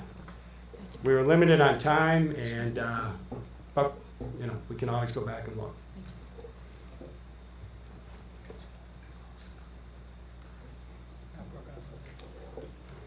So let's kind of talk about, the on-street demand. So, Ty, can you go back to that figure 3, I think? So on a weekday, the on-street demand, the green spaces, the spaces on the street, the 220 that are reserved for staff and students, about 155 of these were occupied at the peak time, which is about a 70% occupancy. There was about 60 to 65 spaces available. Most of these were along South Boulevard on the south side of the tracks. And it's my understanding, talking to the school, that the number of student passes this year is much lower than typical historically. So that's down, and that's all student parking, which explains probably why we had those vacancies in those spaces. Regarding the unrestricted or the yellow spaces, they were about 80% occupied within that primary study area, so there's not a whole lot of unrestricted parking available for students or staff to park in. And regarding the red spaces, they were about 24% occupied. There was over 1,200 spaces available, which indicates that they're not being used, why they're restricted. On a weekday evening, the primary study area had a peak demand of about 66%. Once again, this was on the back-to-school night. There was still about 715 spaces available in the primary study area. And on a Saturday, the primary study area was about 40% occupied, over 1,200 spaces available. So the next step was to look at what the impact would be of eliminating the garage. As we indicated, with the growth, you'll have to accommodate approximately 300 to 330 vehicles somewhere else other than the parking garage. Assuming that these parking restrictions stay in place, only about 10 to 15% of staff can be accommodated in that primary study area. The majority of them would have to park either in Zone 7 north of Chicago or in Zone 8 in the north section of Zone 8. Once again, this is a 2 to 3 block walk. Once again, they would have to cross Chicago or Ridgeland Avenue to get to and from. We also looked at what you would need to do if you modified the parking restrictions within the various zones, taking into account the number of access drives, fire hydrants, alley access, so forth. On the given blocks, a north-south block could accommodate, one side of a block could accommodate about 20 vehicles, and an east-west block could accommodate about 14 vehicles. So one side of a block. Given that you got to accommodate 300 to 330 vehicles, you would have to change the restrictions on about 15 to 20 sides of a block, if everyone understood that. Yep. So one side of the block, But you also have to consider a number of things. First of all, we would only probably restrict one side of the block, so the other side would be available for the residents. So each block, you would only restrict one side for staff. Second, many of the blocks are not available because either there's already school parking on it, so you're not going to park on the other side. A lot of the blocks have meters or paid parking, which are around the Oak Park downtown that you wouldn't use. And several blocks currently have no parking at any time, so we've had to work with the village to see if we could change some of those blocks. The village, the Avenue Parking Garage, which is located downtown, that has 518 parking spaces. According to the village, about 284 permit, 24-hour permits have been sold for that lot, and about 229 day permits have been sold. When we did our count, it had a peak demand of about 335 vehicles, or about 65% occupied. We would have to work with the village to see if they're willing to sell additional permits. I don't know if they're at their maximum yet, if that garage was to be used. Michael, you said peak, was it? It was during the peak? day. Weekday? Yeah, good question. Weekday in September, right? So just Right. on the garage in particular, that's a commuter garage, and you've made the comment a couple of times, we don't know what's going to happen in the winter because we only had this 3-week window when we did this study. So on the weekday evening and a Saturday, there is sufficient parking in the primary study area to accommodate that parking that's in the garage. However, it would require more vehicles to park in the neighborhood, and it would require the users of the garage to walk, an extra couple blocks to get to the school or get to the farmer's market. Lastly, very quickly, a couple other factors to consider, which wasn't in the study that I produced, is one, the elimination of the parking garage, as we can all imagine, is going to greatly increase the traffic traversing through the neighborhood. The majority of the parking would be in that neighborhood, so they'll be driving in there to find a spot. In addition, you're going to find motorists that are circulating the neighborhood to find the spot, to determine which spots they can park in and which ones are not restricted. In addition, or further, with the increase in parking in the neighborhood, you're going to have more locations where you have parking on both sides of the street, which we all know restricts the flow as people have to slow down when they drive through. On the other hand, the parking garage is located right on Lake Street. The majority of the inbound traffic and all of the outbound traffic travels right to Lake Street. It doesn't even traverse through the neighborhood. And then the other factor is the whole convenience factor. You do have a covered parking garage adjacent to the campus, or actually on the campus, I don't know how you say that, but adjacent. With the elimination of it, staff and visitors will have to walk several additional blocks. On a day like today, it can not be the most enjoyable with the elements and so forth. And the other thing to consider is during special events, when visitors from other schools are coming, it's easy to tell them that they can park in a garage. If the garage is gone, you have to provide the information to let them know where they park, and it's just not as convenient. So I am here to answer any questions you have. That was the 10-minute summary. Great, thank you. And so any questions just on the data right now?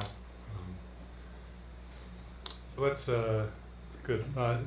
Steve, why don't you share your thoughts and conversations, please? Good evening, everybody. So I want to talk a little bit about what I've learned in talking to faculty and staff, because in the boardroom we have had the opportunity to hear from public comment from our neighbors. And they've talked about Scoville, and they've also talked to us about the parking garage. Internally, faculty and staff, they typically do not come in large numbers to the board meetings because they are respectful of the time of the board, and they recognize the fact that they can send a few people, and they often do send a few people to make sure that they have their voice at that. But I did reach out to the faculty and to the staff to ensure that we have an opportunity to kind of share with you what their thoughts are. I did reach out to the bargaining unit representatives, members of the non-affiliated group, and also the administration to give you an idea of who I spoke to. One thing that I do want to say is they did have some things that they all agreed on. And they said, yes, all groups are in support for the need of a new pool. And they see the benefits that it has for our students. So everybody did come back to me and said they understand why we're talking about the pool. All groups also understood that we are landlocked. We are limited in space, and that poses a problem. And they do recognize that this has been an ongoing conversation. All groups also understand that this is ultimately the decision of the board. They did understand that. They were very clear about that. And because of that, they thanked me for the opportunity to voice their thoughts, and that they will be heard by the committee and eventually to the board. Now, in general, across the groups, there's concern about removing the garage without another building or structure adjacent to the school as part of the plan. There's a feeling that the parking issue has no plan B, as it's been said. And if we are serious about this, then what is the plan in regards to how we provide parking opportunities for those of us that are in the building? It kind of came across a little bit in the presentation before me. There's an understanding that it could be possible to change the restrictions of the blocks surrounding the school. This has been the concern of the neighbors that remember what the neighborhood was like when the parking lot was not available to remove cars from the street. And there were comments about that. We've built very positive relationships with our neighbors over the past few years. There's a concern about the difficulty to find parking in the neighborhood if street parking is the only option, and you learned about the restrictions and kind of what it looks like around our school. There's a concern for second shift workers who usually arrive before the first shift leaves, and also with the rest of the school, before the rest of the school leaves. This poses a difficulty as they also, because they're getting here, but it also poses a difficulty as they return to the cars at about 11 p.m. in the evening to wherever they happen to then have to park. Our part-time employees in food service arrive around 10 a.m. Our servers will have a difficulty with parking, we believe. Even if they had some spots, let's say at Avenue, their arrival time would make it less likely that they would be able to find a spot, and spots on the street may be hard to come by simply because of the time that they arrive to work. So that's food service. They voiced concern about the distance to the Avenue garage because they've been hearing about that. Many faculty and staff carry materials back and forth. This includes books, electronics, projects, and papers that they grade. Many also use a suitcase with wheels to bring along with them. And there's a concern about navigating the distance with rain, snow, and ice. They brought up a concern about pushing the students even further from school when they drive here, or further limiting the parking stickers. Many of our students opt to not purchase stickers and they park on Chicago Avenue or north of Chicago Avenue. It's a discount because they don't have to pay for a sticker there. And there's a fear that we're going to end up moving them even further out in regards to how we might look at street parking. When we have a lot of snow, there was a mention that even with our perimeter parking, there's an issue for plowing and the space that remains for traffic. So there are issues with that.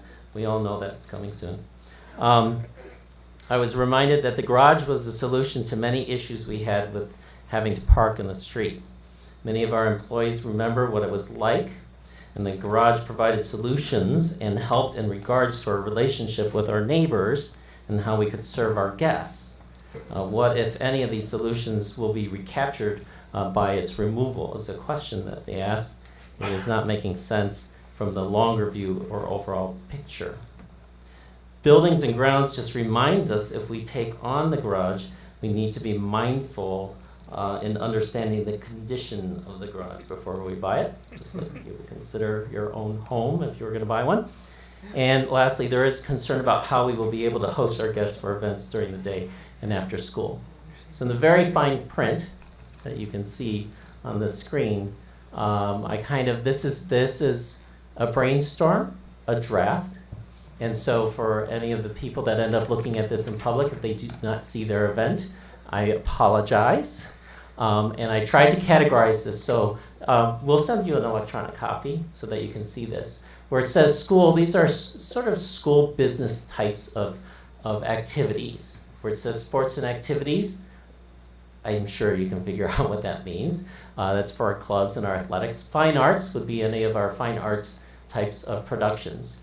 Community would be use of the building through anyone other than the school, although you'll see that District 97 comes up in several places simply because they're good friends of ours and they felt like they fell into several places.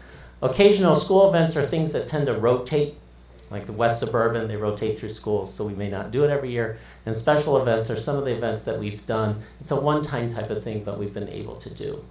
The things that are in blue, as they were reported to me, we definitely know are at a 250 plus in terms of the guests that come to that particular event.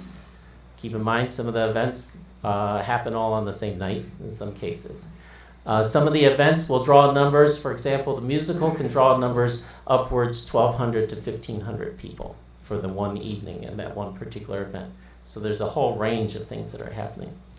In the orange, if we scroll down, you'll see I have some things in orange, and there's an example under vocational school, but all the other categories. These are really things that are going to be in your 20 to probably hundreds, 100 or so type of events. And so, for example, if we stay in that first column A, where we have right now, we have a holiday tea for retirees. We probably bring in about 40 guests at that particular point. Test prep classes, I'm not sure how many will show up. Black Professional Day, we're probably talking about 20. Parent Outreach Coordinator events are 30 each. Students of the quarter, you start bringing in maybe 50 to 60 or so because of the number of students we recognize. I'm talking about parents. Parent Visitation Day, that varies, potentially around 40 to 50. So as you go down 24, it says registration and books. That's the whole school, but they come in over a series of days, so it's hard to say. If you go to 26, tri-board meetings. This we have actually a tri-board meeting with a collaboration for early childhood that's coming up on Wednesday, and this is an example of that. So you can all come back. So it's an open meeting, you're all invited. And so this is really to give you an idea, because we talk about, well, faculty and staff, they can park here, they can go there, we can consider what we can do on the street, we can consider if they go to another garage. We mention that there are activities that take place and that, yes, our guests come as well. We mention that it's used for a variety of other types of things. I wanted to start to build something on here. Now, in the athletics, if you scroll up, what you'll notice, so John helped me with this, and we really looked at the things that were 250 plus. So the funny thing about it is you won't see swimming listed there because they tend to bring in less than the 250. But you won't see a variety of other types of athletics that are in there. Just to let you know, for the sports and activities, we focus on the larger crowds. Not to, again, I apologize if you didn't see your group up there, but I thought I would bring that up because it's kind of odd because we're talking about the swimming pool. So this is to give you a scope of how we serve things. And then under letter C, one more, keep going down, scroll down, down. Keep going. There it is. I didn't know this. This was just an interesting fact. In the Fine Arts Department, so for their facilities, they schedule about 200 events per year. This is both internal and external. And so it could range anywhere from 20 to 1,500. So if someone reserves a space because they have a guest speaker coming into school, that's considered an event. To be honest with you, for any type of venue that has productions, and has that type of service, I thought that was pretty impressive that we are able to work at about 200 events per year. So I thought I'd share that with you. Thank you. I love seeing all these in one place. That's just a great thing. Any questions on just what Steve has presented? Joe, have a question. If we weren't talking about this project, would you say that the parking issue is sufficiently handled today, or would you be seeking, is it additional? Is this satisfactory, I guess, from a community standpoint, from a school standpoint? Why don't you ask everybody in the room if they've ever had issues? You know, as long as I haven't. So there's a few things.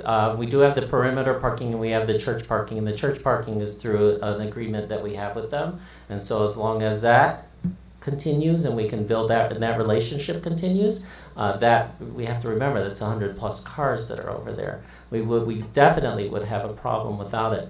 I think that it's not perfect. We have more employees than we have parking spots, but some are at different shifts. And we also know that not everybody drives, but a large number of people do drive here. So there are going to be times when someone might have to go a little bit further if it's crowded, including our parents. They may have to come here and they'll see that the lot is full. They have a meeting with a teacher or a counselor or so. They too run into those areas. So even some of the simple services, they can run into that depending on what we're doing that particular day. Well, one follow-up, I guess, is, Michael, you'd mentioned there are another 30 or 35 additional staff members that may be parking here and projected. How many, when the school enrollment goes up, how many are student parkers that we'll be expecting out of that 500 to 700? We really know in terms of our student parking, and you know what, I forgot to get the exact number, but we know that the number of stickers has really been low. That because the students are opting I live to in park, Zone 7, I know. are opting to park in front of your house, and so we recognize. So we don't necessarily have that particular count. So we know it's gone down. We anticipate it'll go up. I'm not sure if students will continue to want to buy the ticket, the sticker, or if they're going to start continuing to look off the area. I do not have a number for you. I can see if we can figure out a percent over the past few years. You did recently change the price of the student sticker, though, didn't you? Everything's based upon our work with the village. So yes. High school has nothing to do with pricing. These are Right. the on-street resources are all village resources. Do you know what the pricing change was? I think it's $130. It went up about 50. It went up about 100%. They doubled it. It did go up. But Surprisingly enough, it affected okay. demand. And that's something we have to work with the village on. Right. I mean, you got to understand these are spaces that are directly adjacent to commuter spaces. They're all paid for the same way. So to have a student parking in a space that could be parked in by a commuter, Sure. at half the rate, the vehicle creates the same impact, whether it's driven by a student or an adult. So that's kind of the basis for it. But the pricing of parking spaces by the village is also skewed by the health of the parking fund and the health of the village fund balance. It's and- parking prices. But I digress. Let's- So yeah. Parking prices are all set by convenience and demand. Right. Right. It's Okay, like it so, is anywhere else in the country. I want to try to keep us moving. John, I want to ask you to comment on the IHSA requirements, and then ask Paul to talk about what this might look like. Technically, the only requirements for IHSA events is that you provide appropriate parking. They don't really designate an actual number of They do. spaces per events. It really has to do with the size of your facility, and they make an assumption that you, as the host school, are going to provide enough appropriate parking for the size of the facility or the size of the event that you're asking to host. And so I would say right now, for the events that we generally host, we have adequate parking. It is, as I think Steve mentioned, it's not perfect. There's still some people driving around the neighborhoods every once in a while for some of our events to find parking, but if we lost any of the parking, I think that would significantly impact some of those events that we saw listed, including some IHSA events. Okay. It comes up from time to time, and I thought that there were some fixed numbers, but if there aren't, then the question of appropriate is one that we're all asking anyhow, so. And that includes hosting a state level event? There's no It does. specific? Well, when we're talking IHSA, just so everyone's clear, if you're not understanding that terminology, that would be something that the Illinois High School Association, that we would petition a request to host something, and that they would award to us based upon our current facilities. We have to provide them with facility information every year, make sure that what we're providing them is updated, and they try to make best case decisions on what type of event it is, and are we an appropriate host based on what our facilities are. And so if we had a change in what our parking was, I would have to provide that to them to let them know, I don't know that we could host XYZ type of an event based on we may only have 100 parking spaces at Pilgrim now. Or So if that's an there's example. impact, but it's harder to quantify. It is difficult to quantify right now because there are 26 or whatever different sports that provide possible opportunities for us to host. So, when we host an IHSA tennis sectional, we don't need a parking garage to host that event. if we host an IHSA football playoff game, we're going to need a parking garage to host that.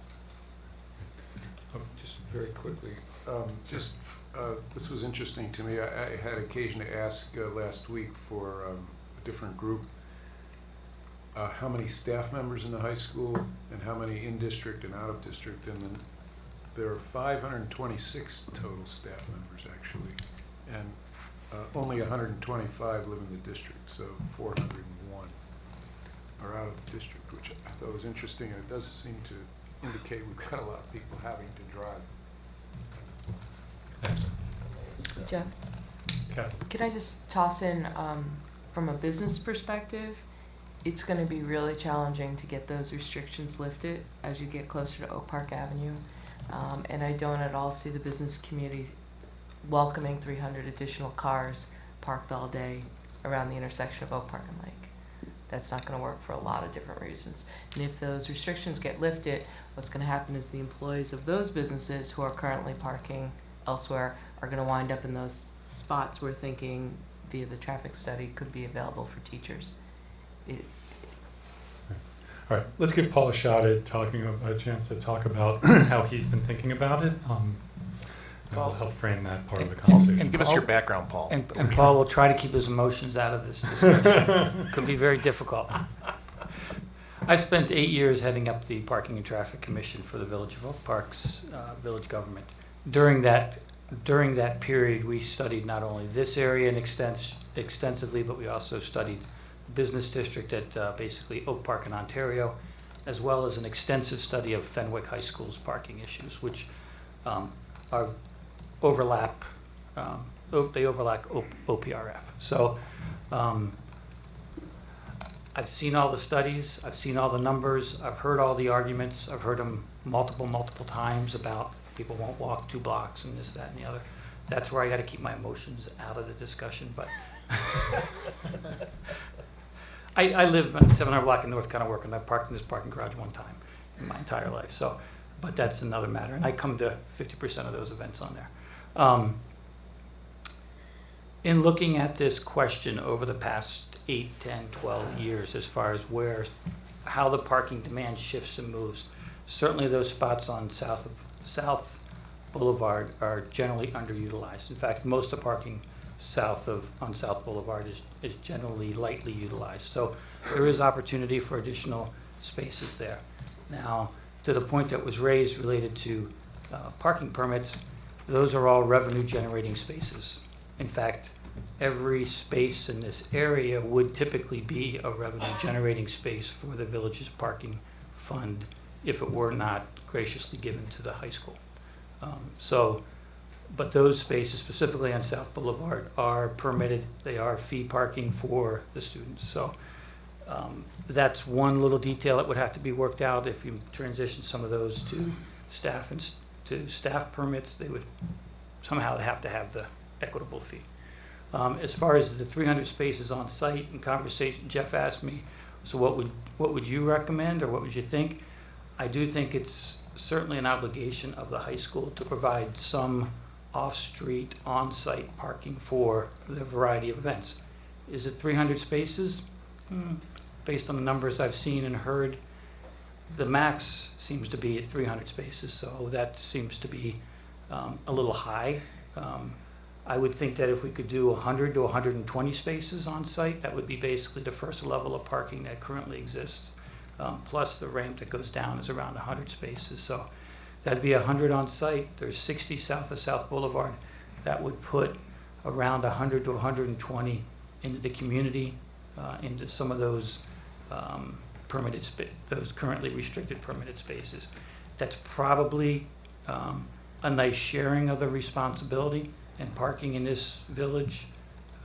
One of the things that I learned extensively on the Parking and Traffic Commission, that when parking is viewed as a shared resource, it doesn't belong or really owned by anyone, it works best. So we changed a lot of the restrictions around Fenwick to make it a much more shared resource. I think the same kind of changes could be made in this general area to free up, to share, I would say, to share 100 and some spaces. And we'd accommodate the 300 and 330 demand. at a reasonable cost to the community. We've talked cost all night long, and I think it's a very, very, very important thing to consider. Not only are there the fees that are associated with it, a covered parking space, and I asked this figure, seems to haven't changed much. Parking garage space is about $20,000 a space. So if you want to do 100 spaces, it's $2 million. Anywhere. I mean, Is 20,000 a year or to build? 20,000 to build. So when the village talks, they're going to build a 500 space parking garage, and you're a taxpayer, you just type in 20,000 times 500 and you got your number. Uncovered parking space is 8 to 10,000 per space to construct. So if the high school was going to look around the campus and say, hey, there's a green space adjacent to an existing parking lot, maybe we can fit 3 more spaces in there. That's figure $30,000 to move curbs and dig things out and put asphalt down. So on-street parking in the community, of course, as residents of Oak Park, we've already paid for that. It's paid for by all the taxpayers in Oak Park, and so it has a very nominal cost. So, Jeff, did I? No, that was good. I think that covered everything. I'll just the one comment I'll make is that we talk about the parking restrictions and working with the village. Sometimes it sounds like the village is the separate monolith. This is a conversation with another governing body that takes into account the main concerns, which are the concerns of our neighbors and the concerns of our employees and the concerns of our students and the concerns of the neighbors include the surrounding businesses. There's certainly a conversation to be had, and we're a small community. We can have the conversation if it's worth having. And it's also worth noting that many of the parking restrictions are block-to-block restrictions, meaning that it's definitely going to be a negotiated and possibly lengthy process with the various residents. Right, so part of it is the length. That needs to be factored into discussion, that it's typically not very easy for the village to say, we're going to change this whole restriction. It can be done, but it's a negotiated process. When you said by Fenwick you made the spaces shared, what does that mean?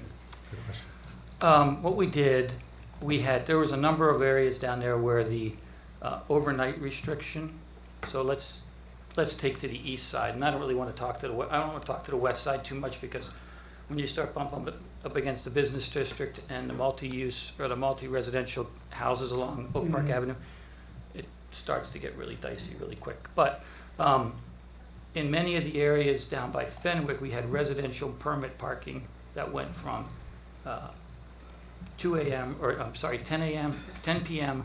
to I think 8 a.m.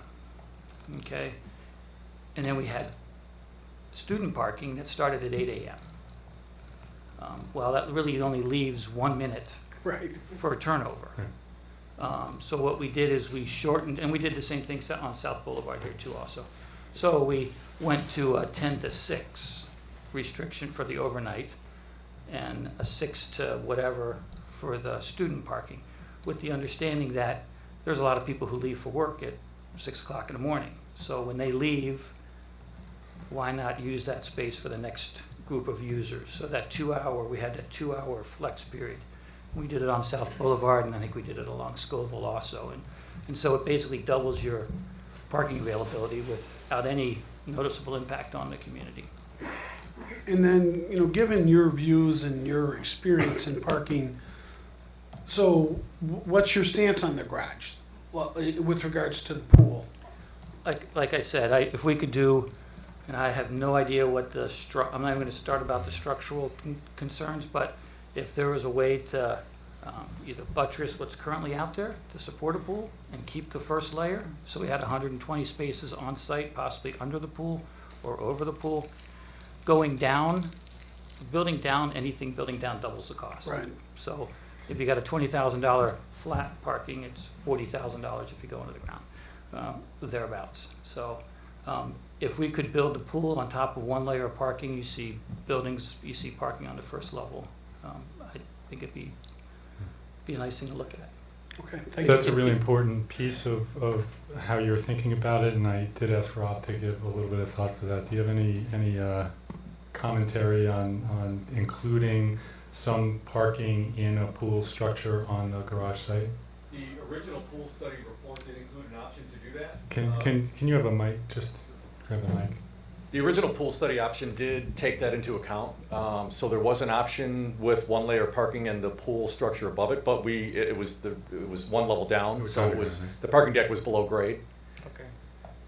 But, and I'd have to dig through my briefcase to dig the cost out, but I would think we would not be able to build a new pool on top of the existing parking deck.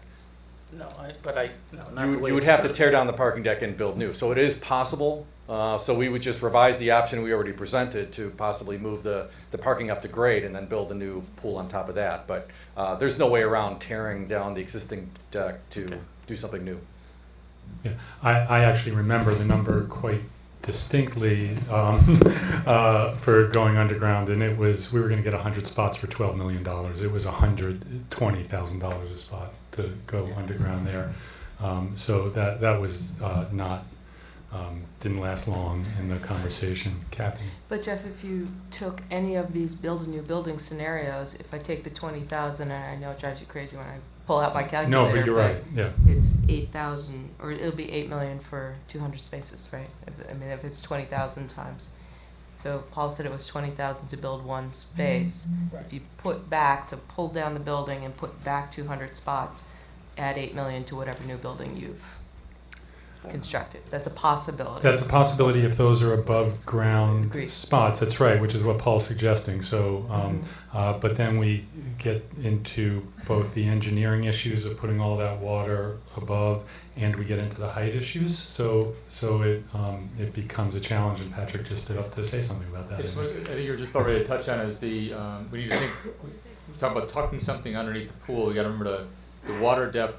We were looking at probably about 12 foot of depth. If we add something for structure, you're talking about area below the water surface of 14 feet down that On top. is not, you can't put cars there. So as you bring the pool up higher to get surface parking in, then the structure starts getting rather large. Why to can't do you that. put the parking above the pool?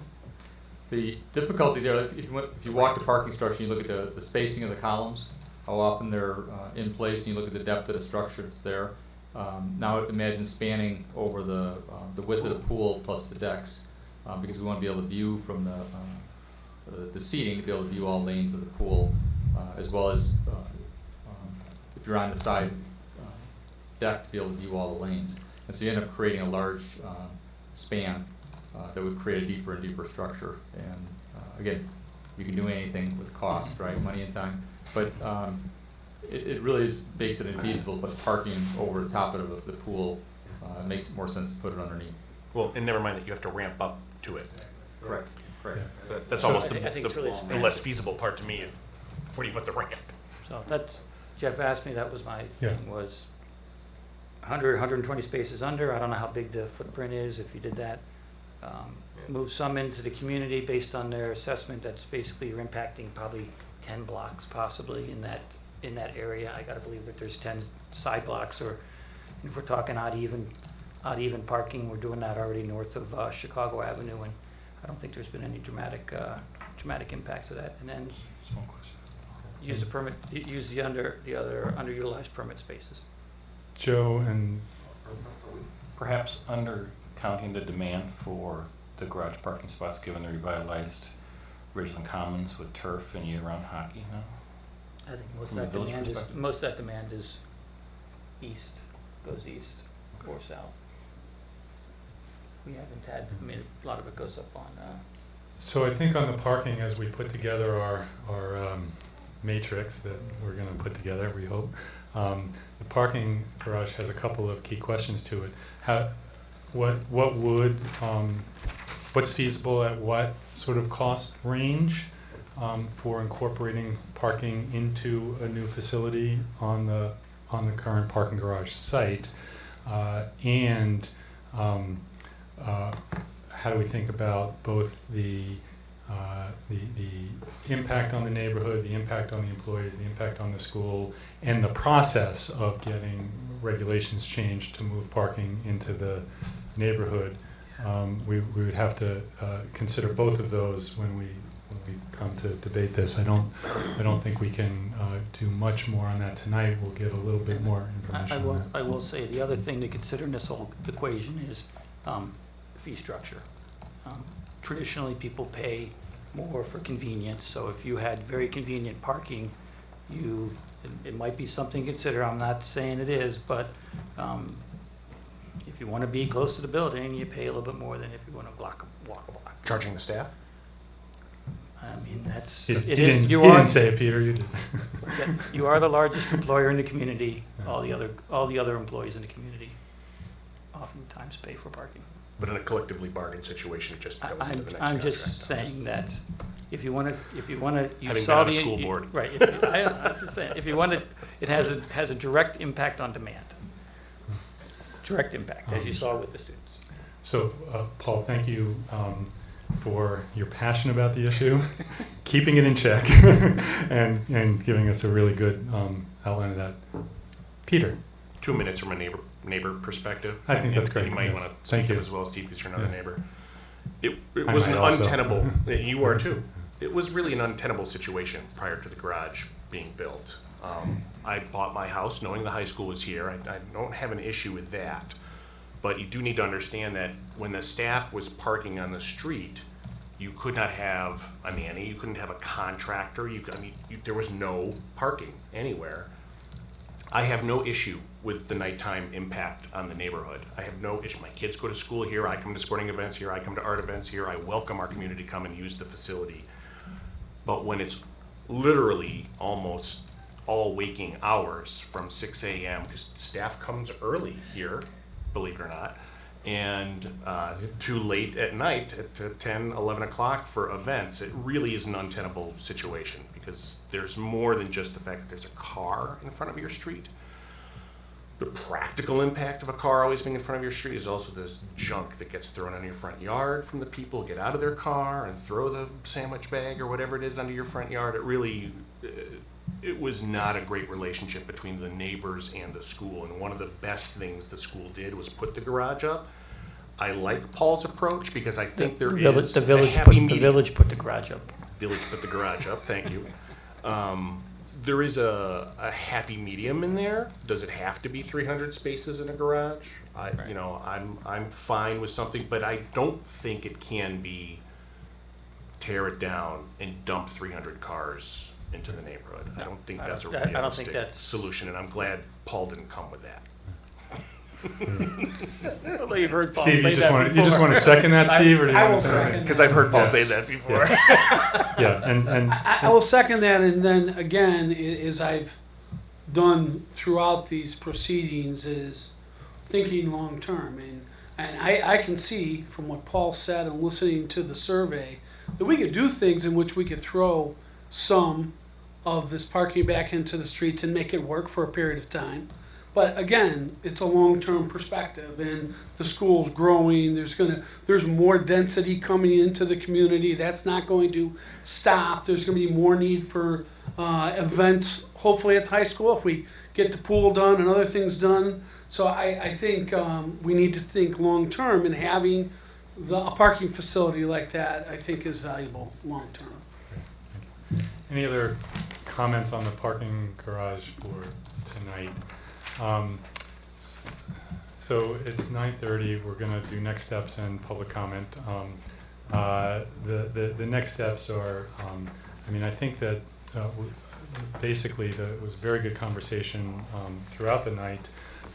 On the south facility, we have some work to do, both to understand the engineering feasibility and cost of the suggestion that Ralph brought tonight, and to sort out the options that were discussed in broad strokes tonight and try to give everybody a matrix and some backup material to really try to understand that. Probably a little bit more work to do on the parking to understand what might be feasible in terms of incorporating above-ground parking at a more reasonable rate, and what the issues are with height and It might cost. not be more reasonable, given the fact that you're putting 960 tons of water sitting on top of it. That's right. So,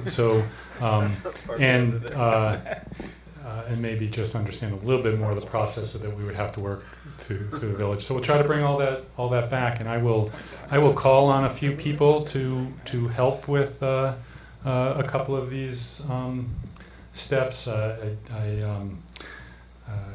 got into Open Meetings Act trouble once by trying to do that in a meeting, because we don't want it to become a subcommittee. We want it to be just ad hoc, a couple people coming together to help me between meetings.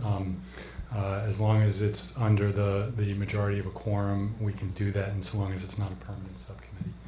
So I'll reach out to a couple folks after the meeting, and we will move forward. So any final comments before we ask for visitor comment? Steve? Just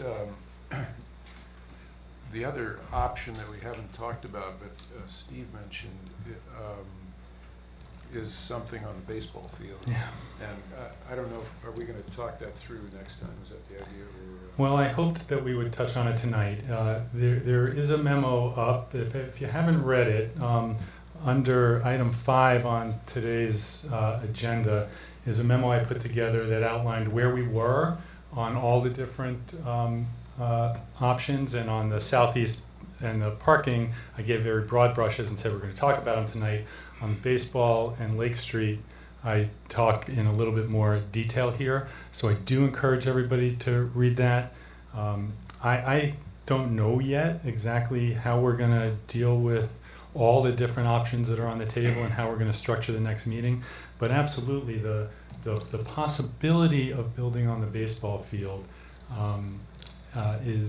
seems to me anyhow to be the option that has a lot of possibility, and a lot of discussion has to still be had about that. There are 3 different different approaches that we might take to that. If we build, it all has us building on the site where the baseball field is right now. One option would be to take baseball off-site. Another option might be to take tennis off-site and move baseball and softball north. Another option is the option that Steve Gevinson has raised of looking more closely into moving baseball into the stadium and overlapping it. Now we've heard concerns about each of those options, and some of the concerns are greater than others. I try to lay out the pros and cons in this memo. I think on the baseball, this memo is more helpful than it was on some other things. So please do take a look at that, and we'll try to incorporate it into the conversation next time. I want to be really clear that if we're taking anything off site, just like when we talk about taking parking off site, which is essentially what we're talking about when we talk about taking down the garage, there are key constituents who it will impact. And but besides the sport that we're talking about potentially taking off site, there are also we'd have to work with the park district to partner. There are ripple effects on other users of those various sites, and so nothing will happen easily. But as we think about how to move forward and get more focused on what it will be, we're going to have to make a decision, I think, that is going to have an impact. And then our challenge is to do that well, to do that in partnership with our stakeholders and our partners, and figure out how to do it. So that's my goal, and baseball is clearly on the table for part of that. Is that helpful? It's just my was to me. I just, I know we're past 9:30, but I mean, when do we get to the point where we cross some stuff off the list? Yeah, I was hoping to do that between 8 and 8:30 I tonight, mean, but that didn't happen. To me, I have no idea if this is proper, committee, whatever. I'd be like, a motion to cross the parking garage off the list and see what the committee says, and maybe we don't have to do work on it. I mean, and we've had some good conversation. I mean, at some point in time, we need to do that, or we're never going to make a decision on December 8th. And I don't want to, in doing that, I don't want to ignore Chris's point about us laying out the bullet points about why we're not. But I still feel like, we've got 2 meetings left. Some point in time, we got to start knocking some down, and we have to make hard decisions. That's what, we've been asked to do. And I think you make a great point about some people are going to be impacted. And that's, what we got to do is what's the least impact that works with our partners and makes this go forward. So I'm just throwing that out there. Yeah, for next steps, I think the challenge that you put forward is the right one, which is we have to put together the matrix decision as best we can complete it with the information we have to then vote at the next meeting, to then leave us 1 meeting left to narrow down if it's 2 or 3 Yeah, options still left. That's exactly what I wrote down in my notes earlier, that at the December 1st meeting, I'd like to narrow it down to 2 or 3 tops, and then make And a it would be decision. great to get that stuff ahead of time, because I know I'm going to miss that Yes. meeting. And I'll put my votes in ahead of time. We will do the best we can. We certainly get, we almost always get things up by Friday before. We are going to run into Thanksgiving, which is going to make it tricky also. But in some ways, some of the work may not be done in advance, but most of it will be. And Steve, I know that you won't be here, and I will make sure that I get as clear a picture as I can in time to talk to you about that before the meeting. So, anything else before? Go ahead. So in summary, numbers we're waiting on, kind of, Steve, to your point, the numbers that I recall that we're waiting on would be some additional numbers on the parking garage on the first level, and the cost estimate for Ralph's pool configuration. Was there any other numbers that were kind of ballparks that were out there? I don't think anything else that has to be estimated, just giving a better presentation of the many numbers that we talked about the Southeast facility, but those have already all been calculated. We just need to present them in a digestible way. I'd like to suggest that we make a decision on whether we want to include the cost of pool demolition and removal on all of the options, or none of them, or decide that we don't want to decide. But I don't think we should just leave that hanging in the air.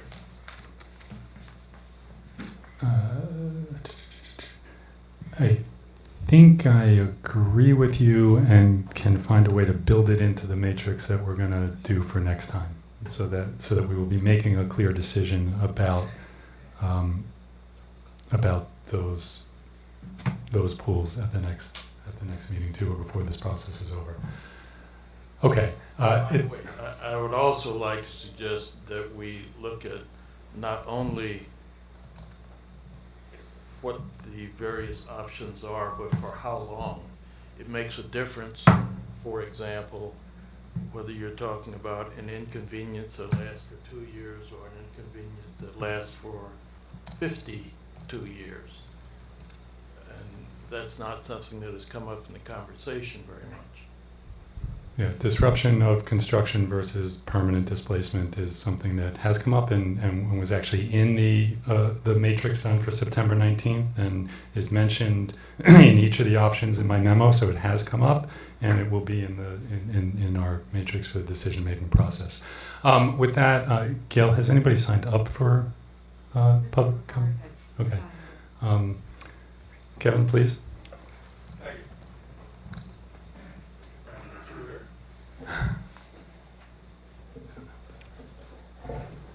My name is Kevin Papard. I live at 715 Thomas in Oak Park.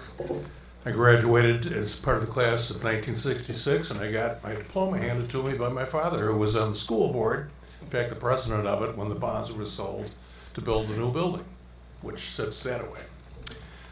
Basically, I was here tonight. I just want to confirm that if I send an analysis via email to Gail, that she'll be able to transmit it to all the board members. I don't need your emails, just so that she can act as a conduit. She's already assured me that she can do that, so I just want to confirm that with Jeff. Absolutely.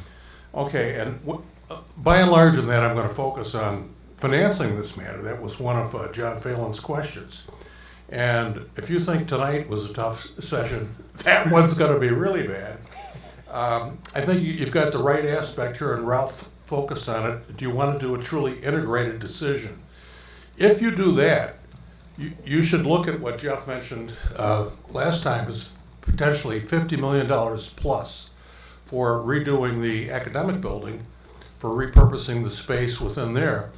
If you add up all the numbers you had here tonight, 112 million potentially, plus 50 million plus, that exceeds your bonding limit for this district. So how are you going to pay for that? Your bonding limit is, and Mr. Tracek knows that since he sits on a board, it's 6.9% of the EAV. And by my calculation, that's a little over $130 million, and you're going to exceed that.